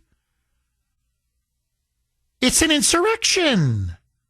I'm sorry, that's what it is. It's no different than what the South did before the Civil War. And the very same dynamics is playing itself out. The Democrats in the South, primarily, refused to accept the election of Lincoln. That's what led to the Civil War. And they refused to enact fundamental federal laws once Lincoln was voted in as president. And so they said, well, I don't care. Federal authority be damned. Federal government be damned. Federal law be damned. And that's literally what led to the Civil War. Now, instead of Lincoln, they don't accept the election victory of Trump. And instead of slavery and also the tariff, both, it was actually both, now it's immigration law, illegal aliens. Instead of slave labor, it's cheap labor. But it's the same principle. Federal authority be damned, federal law be damned, federal sovereignty, federal jurisdiction be damned. No, I'm sorry. We cannot allow this to happen again. 617-266-6868 is the number. Okay, just very, very quickly, a couple lines are open, by the way. 617-266-6868. You know, a lot of you are making the point on the text line, and I have to say it's a very interesting and I think a very incisive point, where you're saying, yes, Jeff, you support Trump, blow up these boats, go after these drug smugglers, interdict them by land, by sea, on water, do what you have to do to prevent cocaine or fentanyl or really these deadly poisons from killing people here in our own country, especially our young people, our youth. However, we've been having a war on drugs now for what, 40, 45 years? And sometimes we do better, sometimes we do worse. But fundamentally, it's not a supply problem. This is the point that many of you are making. It's a demand problem. In other words, you know, we can blow up all the supply that we want.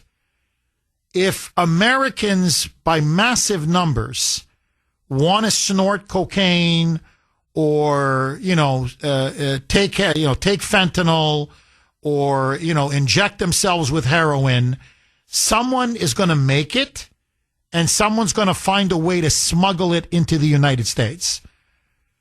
Because when there's this kind of a voracious demand, this kind of a voracious appetite, almost an unlimited appetite for drugs, as for whatever reason we have in the United States, someone's going to give you the supply.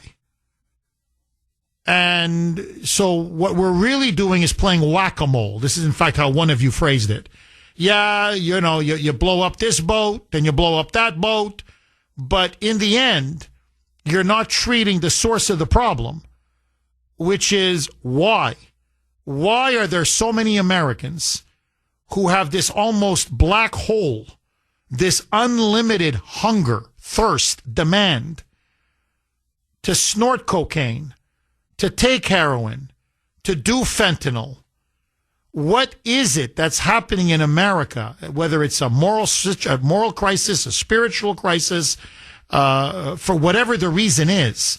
Why is it? And it's not just America, to be fair. It's Canada, it's Europe, it's the West in general.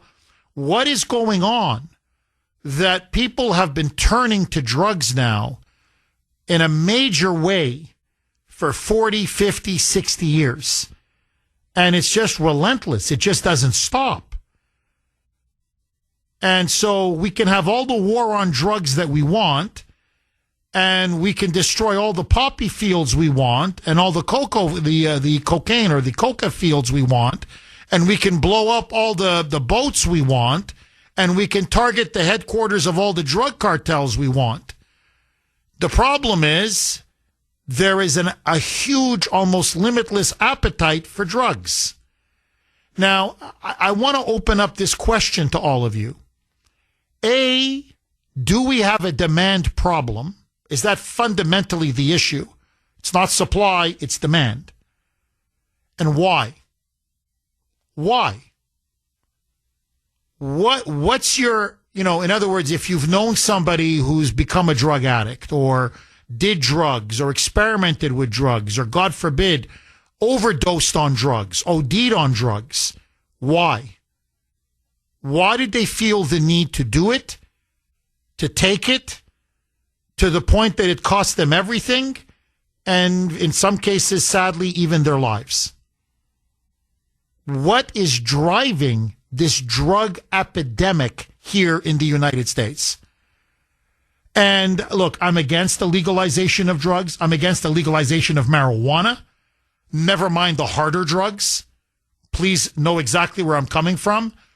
But there is quite a few. I've been, emails I'm getting, messages on Messenger, text messages saying this war on drugs is ultimately a losing battle, Jeff, because it's not a supply problem.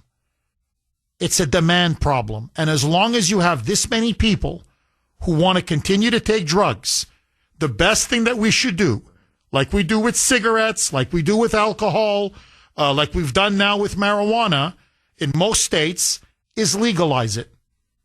Regulate it, tax it, supervise it if people are going to, inject themselves with heroin or some of the harder drugs. But that the best thing to do is to legalize it. Why? Because then this will get the drug cartels out of the business. The mafia, the mob, the criminals out of the business. In other words, the way we now, we've legalized cigarettes, we've legalized tobacco. When we ended prohibition, the mob got out of the whole bootlegging business and the liquor business, and that's what we should do regarding drugs. Legalize it, and this way you don't empower these drug cartels and these criminals and transnational gangs with billions and billions and billions of dollars in revenue. I don't agree with that argument, but it's an interesting argument, and I'd like to hear from you. 617-266-6868 is the number. Mike in Saugus. Thanks for holding, Mike, and welcome.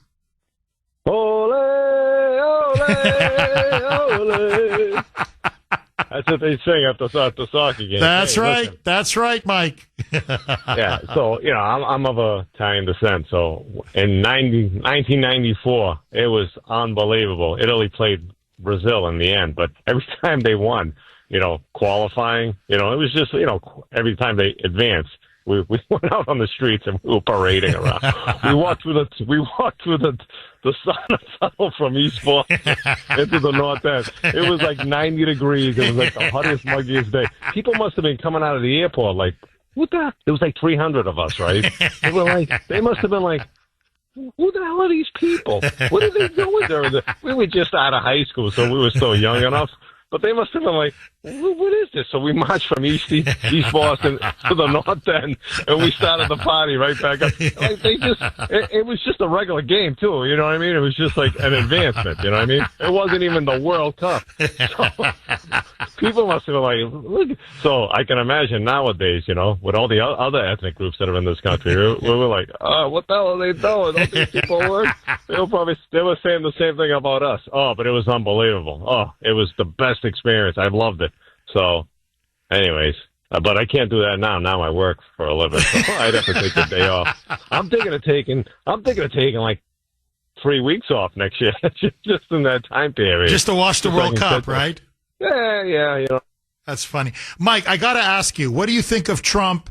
He's baiting, he's putting the proverbial gun to Michelle Wu's head, saying, you keep up with this sanctuary city nonsense. You keep coddling illegals.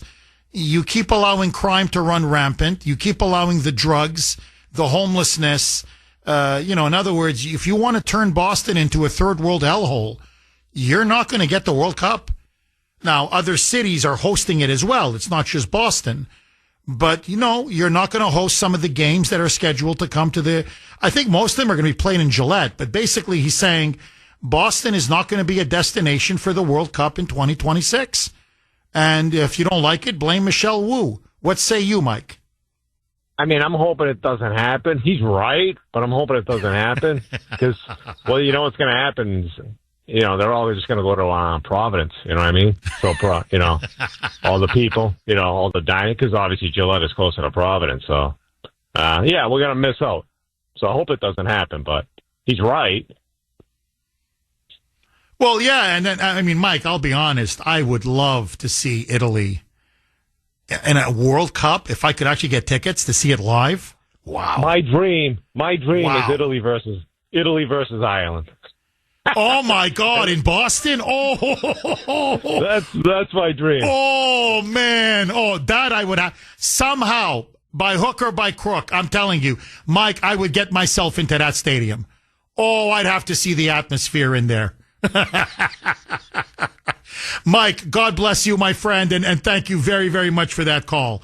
617-266-6868. Okay, it's Wednesday, 9 o'clock. You know what that means. Dr. Grace putting liberals in their place. Grace Vuoto, my better half, my wonderful wife. And yes, I did marry up, and she's a big Italy soccer fan. Grace, I want to ask you, obviously, about drugs and whether we should legalize them. That's what many people are now saying, that the drug war has failed. And yes, Trump is blowing up these boats. Good for him. Obviously, it's, he's going after these drug traffickers and drug smugglers. The cocaine, the fentanyl, it's killing 100,000 Americans every year.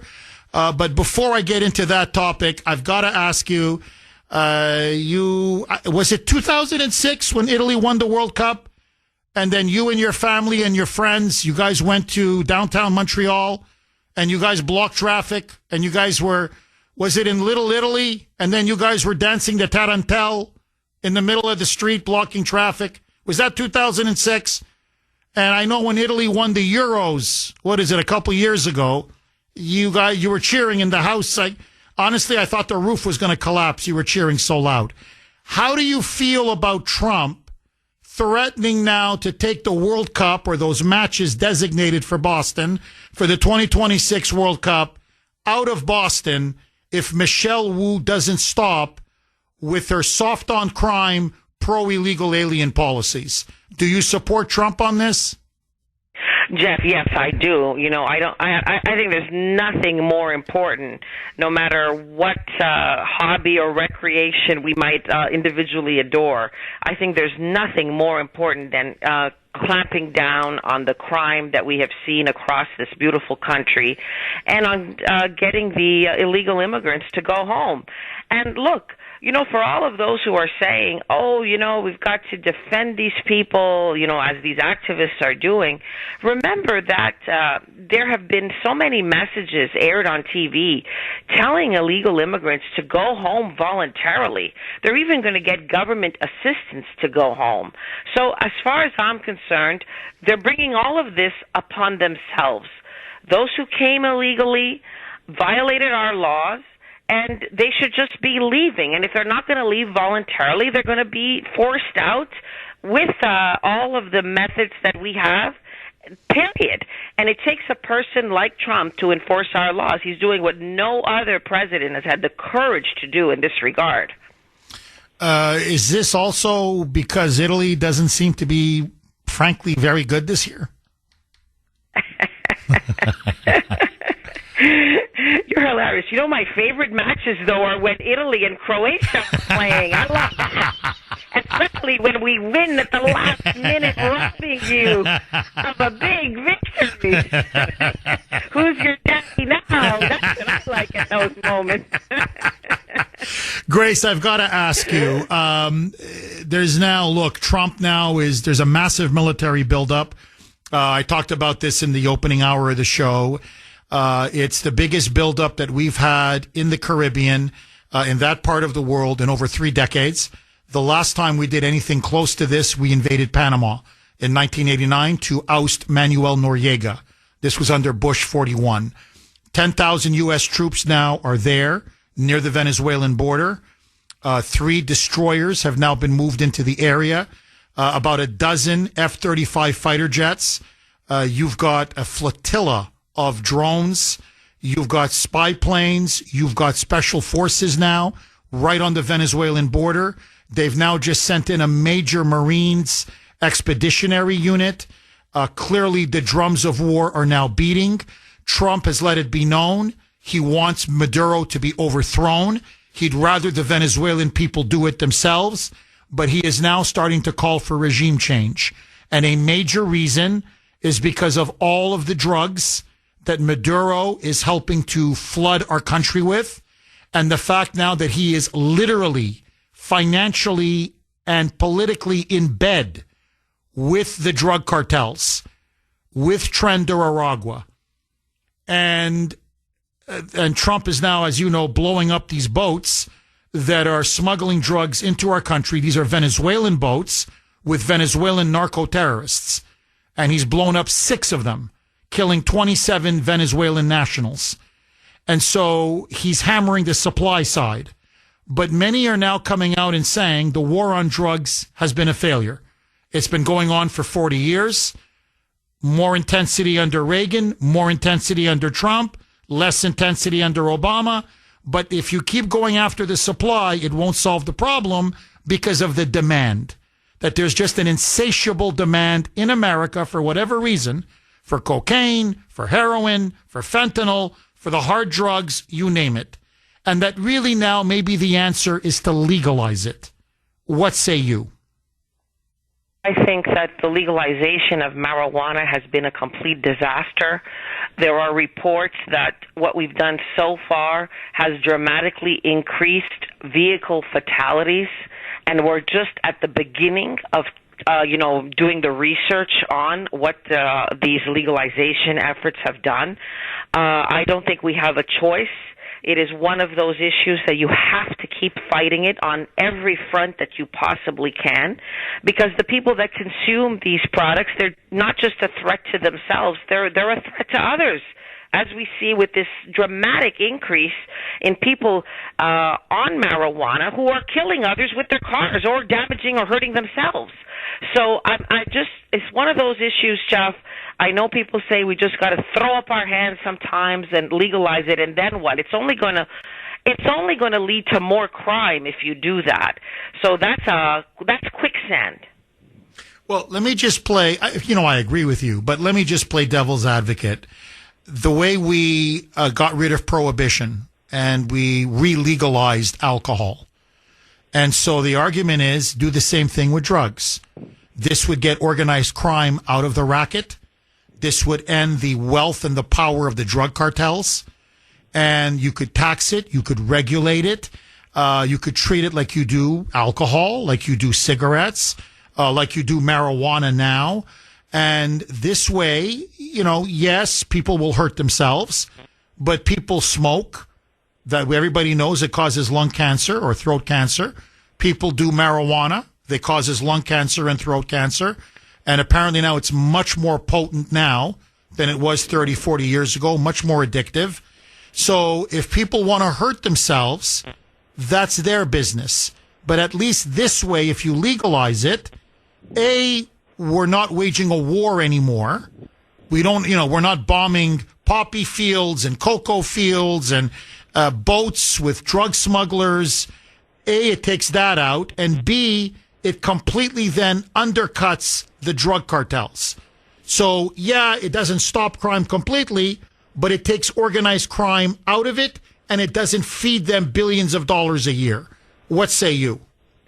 Honestly, I think it's a preposterous argument just because, first of all, we've seen already with marijuana that it doesn't eliminate the illegal growing and trafficking even of marijuana.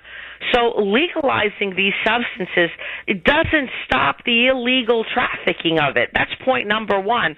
So what you're going to have is you're going to have all the problems that, due to the addictions of those who are taking it from a legal purchase, plus you're still going to have the crime. So you're going to double your problems. That's definitely not the solution. And another issue is that it's very different than alcohol. Jeff, you and I, we come from European families. We were exposed to alcohol in Canada at a very young age. At the dinner table, it was very customary to be given a little bit of wine with 7-Up over dinner. And we grew up not having much interest in alcohol because it is not necessarily as addictive as, these substances. I think if they are legal and they are everywhere, the level of addiction is going to be so high. They're just much, much more toxic. And it's not just that those individuals are going to hurt themselves, which obviously we care about, but when they are high, they are a threat to others. So I think you're just going to compound all of society's woes by doing this. We've got about 2 minutes. And the reason why I'm saying this is a bit of a deeper question, but why? Why does the United States, and it's been going on now for a while, it's not just a recent thing, 40, 50, 60, 70 years, and Europe, the West in general, but let's just focus on America. Why are there so many Americans who have this insatiable appetite? Not just marijuana, but heroin, fentanyl, cocaine, these hard drugs that are highly addictive and incredibly destructive. What's driving this? What's causing this? Well, Jeff, you and I are historians. There was for centuries, you had people that were addicted to opium. So this is not actually as new as we think it is. There's always been a segment of society that gravitates towards the hedonistic lifestyle to the point that they'll do anything. But to answer your question more directly about today, I think why it is so widespread is that essentially children are raised from a very young age to believe that the purpose of life is pleasure. This is the fundamental problem. So if the purpose of life is pleasure, by the time they're teens, they're going to experiment with sex, and then they're going to experiment with every single thing you can think of that they could put into their bodies. And by the grace of God, some of them escape without getting an addiction, but too many fall into the trap of addiction. And so what message are we sending our young people? What is the reason for their life? If you ask somebody in the street right now driving, young person, why are you alive? What's the reason? What have you been taught? Well, they're going to say it's to entertain myself and, quote unquote, to be happy. Grace, it's funny, but as you're talking now, I can almost see the spirit of Charlie Kirk going through you. 617-266-6868 is the number. Lines are loaded. Eric in Plymouth. Thanks for holding, Eric, and welcome. Taking my call. Yeah, Grace, exactly. We love you, Charlie Kirk. The state-sponsored pot shops all over the place. very bad experiment. Okay, it's inducing more children to do. They're finding it on the streets and packages. 12-year-olds and heroin, fentanyl. We have to crush it. Okay, all the other psychopathologies that are coming about. Wait until 20 years. Oh boy. Okay, so we've got to crush them. Okay, in the illegal aliens. Okay, wouldn't it be nice if don't they want to fix their own country? Now, are there any that want to go to their country of origin and throw at the bad actors there? I mean, we could help, illegal aliens here and, have a force to rid their home country of all this chaos. It's being brought here, and it's being done by, like, in Chicago, and Mayor Wu Kukachu and Healy Squeaky Wheel Healy. Okay, it is metastasizing, and it is a cancer that's going to kill us all. Okay, in the 106,000 people have died in America last year. Okay, it's 100-fold because it is causes repercussions, the effects on the family members and friends and so on and so forth. Well, that's an excellent point. No, I mean, Eric, I have to say that's an absolutely excellent point. And if you legalize the hard drugs, right, which is what Soros wants and what many on the hard left are really pushing for.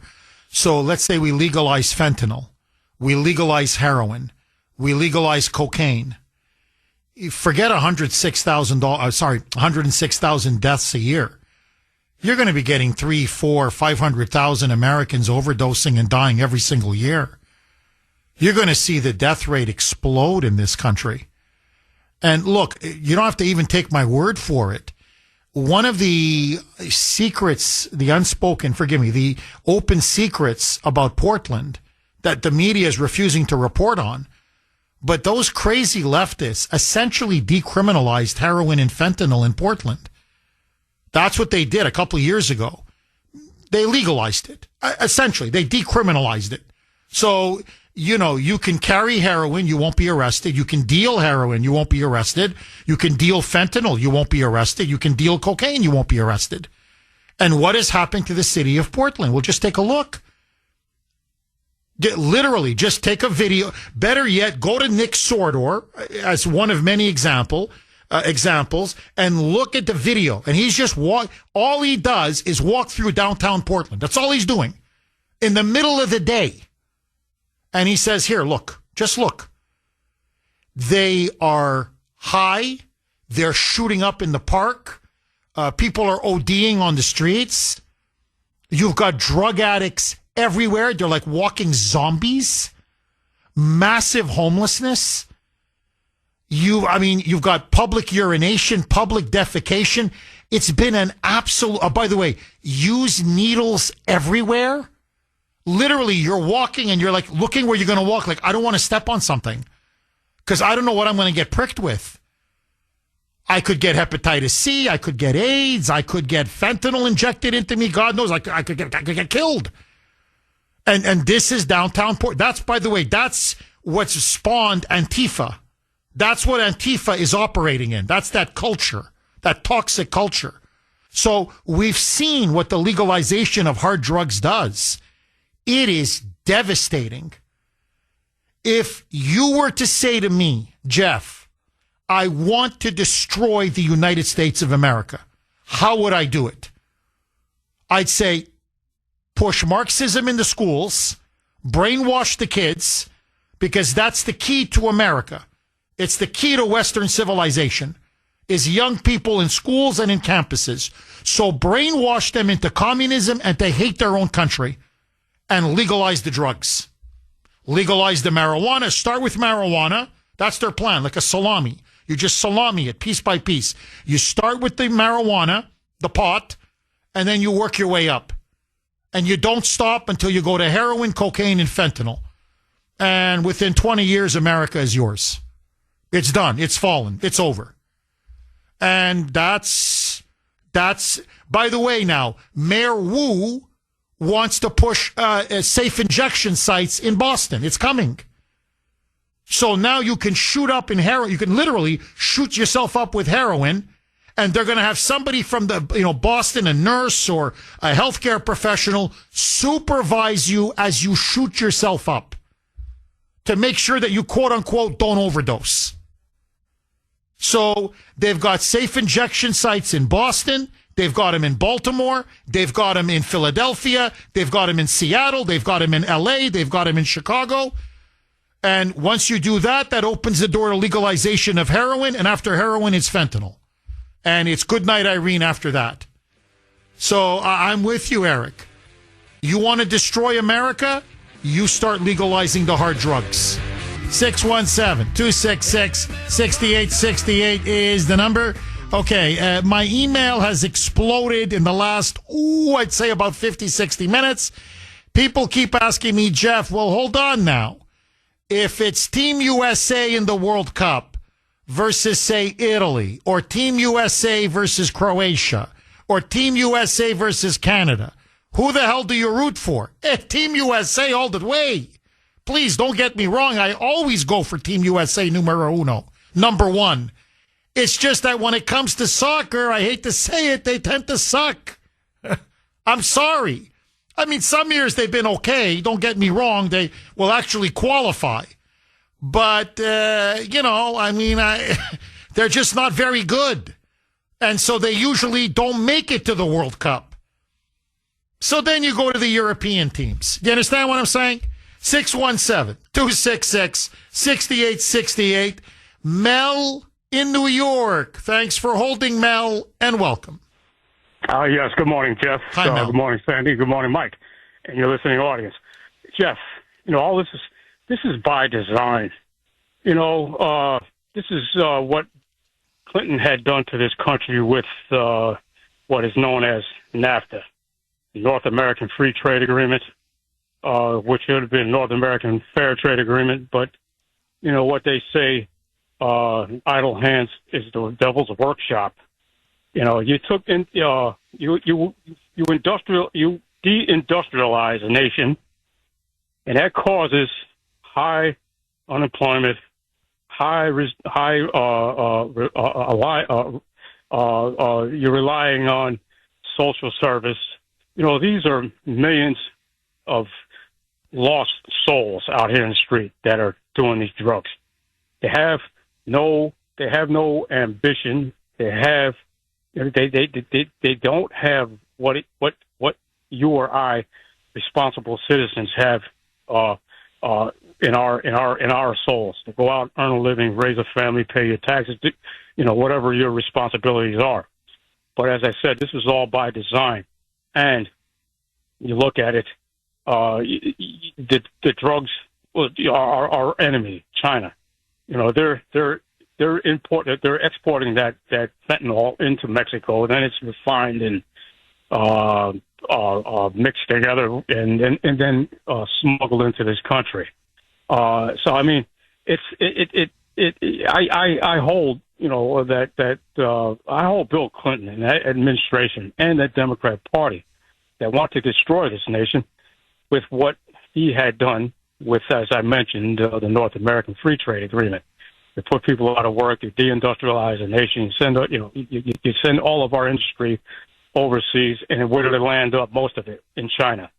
And until we get ourselves back on track and get manufacturing back into this country, you get people out, you take that idle time away from them, and you make them responsible citizens once again. That's the only way out that I see for this nation. Mel, I got to tell you this. I only have eyes for my wife, but I'm telling you, I love you in a non-sexual way, my friend. Mel, you're a genius. I'm telling you, you're an absolute genius. When I was in Milwaukee for the Republican convention, for Trump, I drove around in a taxi cab. And I saw one closed factory after another. And I remember I asked the taxi driver, I said, what's going on here? And this is what she said to me. She said, oh, these are smokestacks that have now been closed for decades. And her words, NAFTA destroyed us. That's what she said. NAFTA destroyed us. All of these factories, all of these jobs, manufacturing jobs, good paying jobs that you could feed a family with, send your kid to college, put a roof over your head, pay a mortgage. Those all went to Mexico or China or Vietnam or wherever. And she said when the jobs left, so did the hope. And when the hope left, she said that's when the drugs came in. And the same thing happened in Ohio. The same thing happened in Michigan. The same thing happened. It decimated the heartland. You're completely right. 1,000%. And a lot of these places, you know, Milwaukee, okay, it's a bigger city. So there's still something you can get in Milwaukee. But in many of these places in the Midwest in particular, they were basically steel mill towns, as an example. It's a small town built around, say, a factory, a plant. Well, when the plant got shipped out because of NAFTA and left, and the jobs with it, well, you know, the elites say, well, sell your home. You know, like move, relocate. Well, what are you going to sell? Nobody wants to buy your home. Because when the factory mill left, then your house, the home value of your home plummeted. And people invested everything into their home. So they couldn't go. Their futures were tied to that steel mill.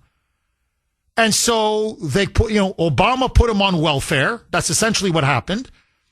And after a while, you start living on welfare, and it doesn't matter what your race is, what your background is, what your skin color is.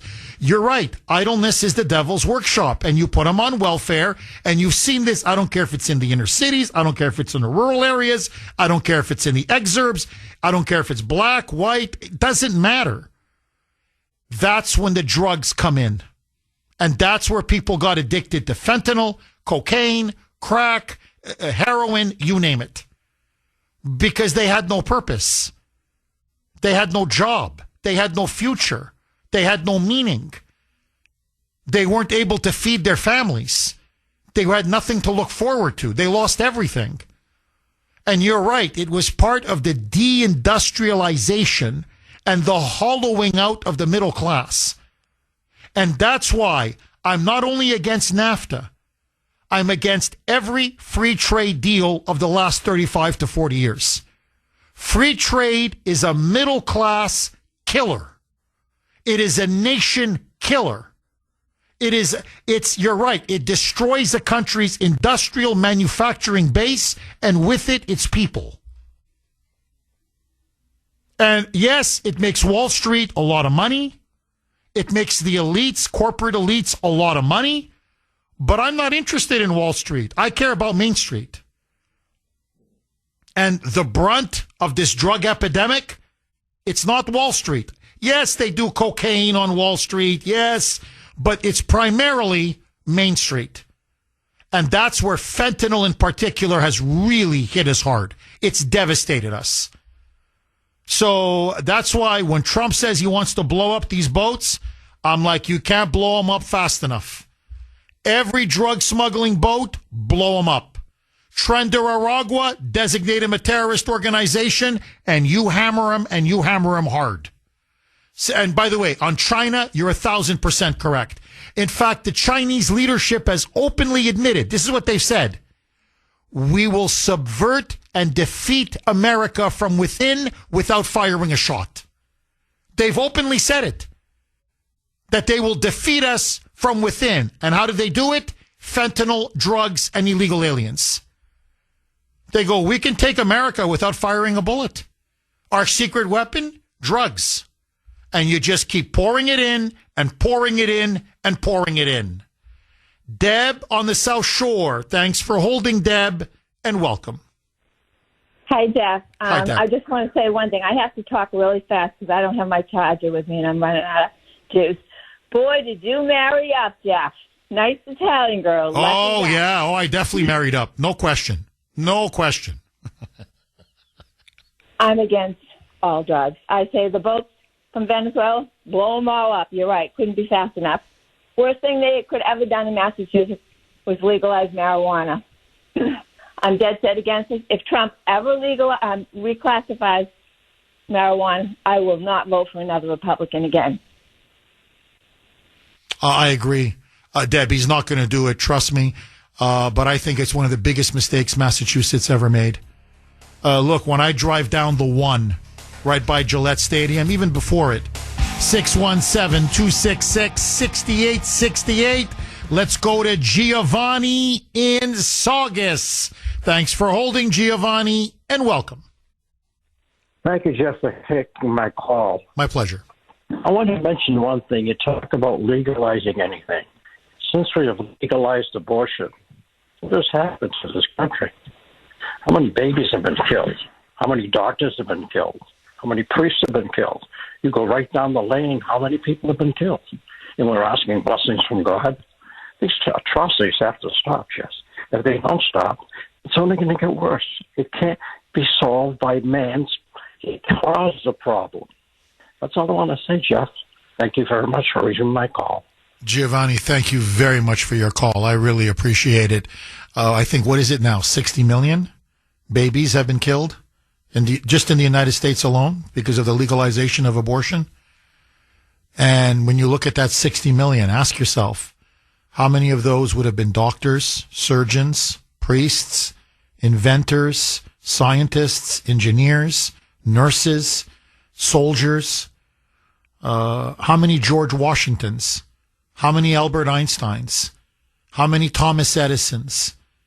I could go on. How many Ernest Hemingways? How many of those kinds of people have we lost because of the scourge of abortion? And so I'm with you. To me, sometimes legalization is not the answer. In fact, it's the opposite. 617, just my opinion, 617-266-6868. Brian in Hanover. Thanks for holding, Brian, and welcome. Thank you very much. So I was a military scientist in chemistry and math, so I have a different point of view about drugs. I got 4 points, and I'll do them quickly. Yes, go ahead, Brian. Anything the government takes over is more expensive and less efficient. So we don't want the government to be taking over. 2, the pharmaceutical companies would love to be able to create the drugs because they'd make them more addictive and they make more money. 3, marijuana is a mental is a drug that's mentally addictive, which is hard to get rid of. And 2, the marijuana that they're doing now, okay, is much more potent. So the thing is that, and we don't have enough studies to show long-term effects of marijuana. And 4, in America, you have the right to be stupid, okay? But you don't have the right to not have the consequences of your stupidity, okay? So the thing is that saying that, no, you can't take that drug or whatever, well, it's bad for you. But unfortunately, you can't safety protect them in bubble wrap. So the thing is that any kind of legalization, having the government take it over, I worked with the government. They lied to me, and I had top secret clearance. So listen to me. They will make the drug more addictive, and it'll be like Brave New World in Soma, okay, where the working class are the ones that take the Soma so that they make their life look better. That's a brilliant point. That's an absolutely brilliant point. Oh, you're right. Look, Big Pharma would love to get their teeth, say, into fentanyl or heroin or, some of these harder drugs. Because you're right. I mean, they're already extremely addictive. They'd make them even more addictive, which means repeat customer until you drop dead. And look, we have to ask ourselves, is this the kind of society we want? I mean, is that we want to create a society of, drug addicted zombies, as you pointed out in Brave New World, where literally that's how you control people? You just dangle the drugs in front of them, and basically this is all you live for? you're basically turning your population into slaves.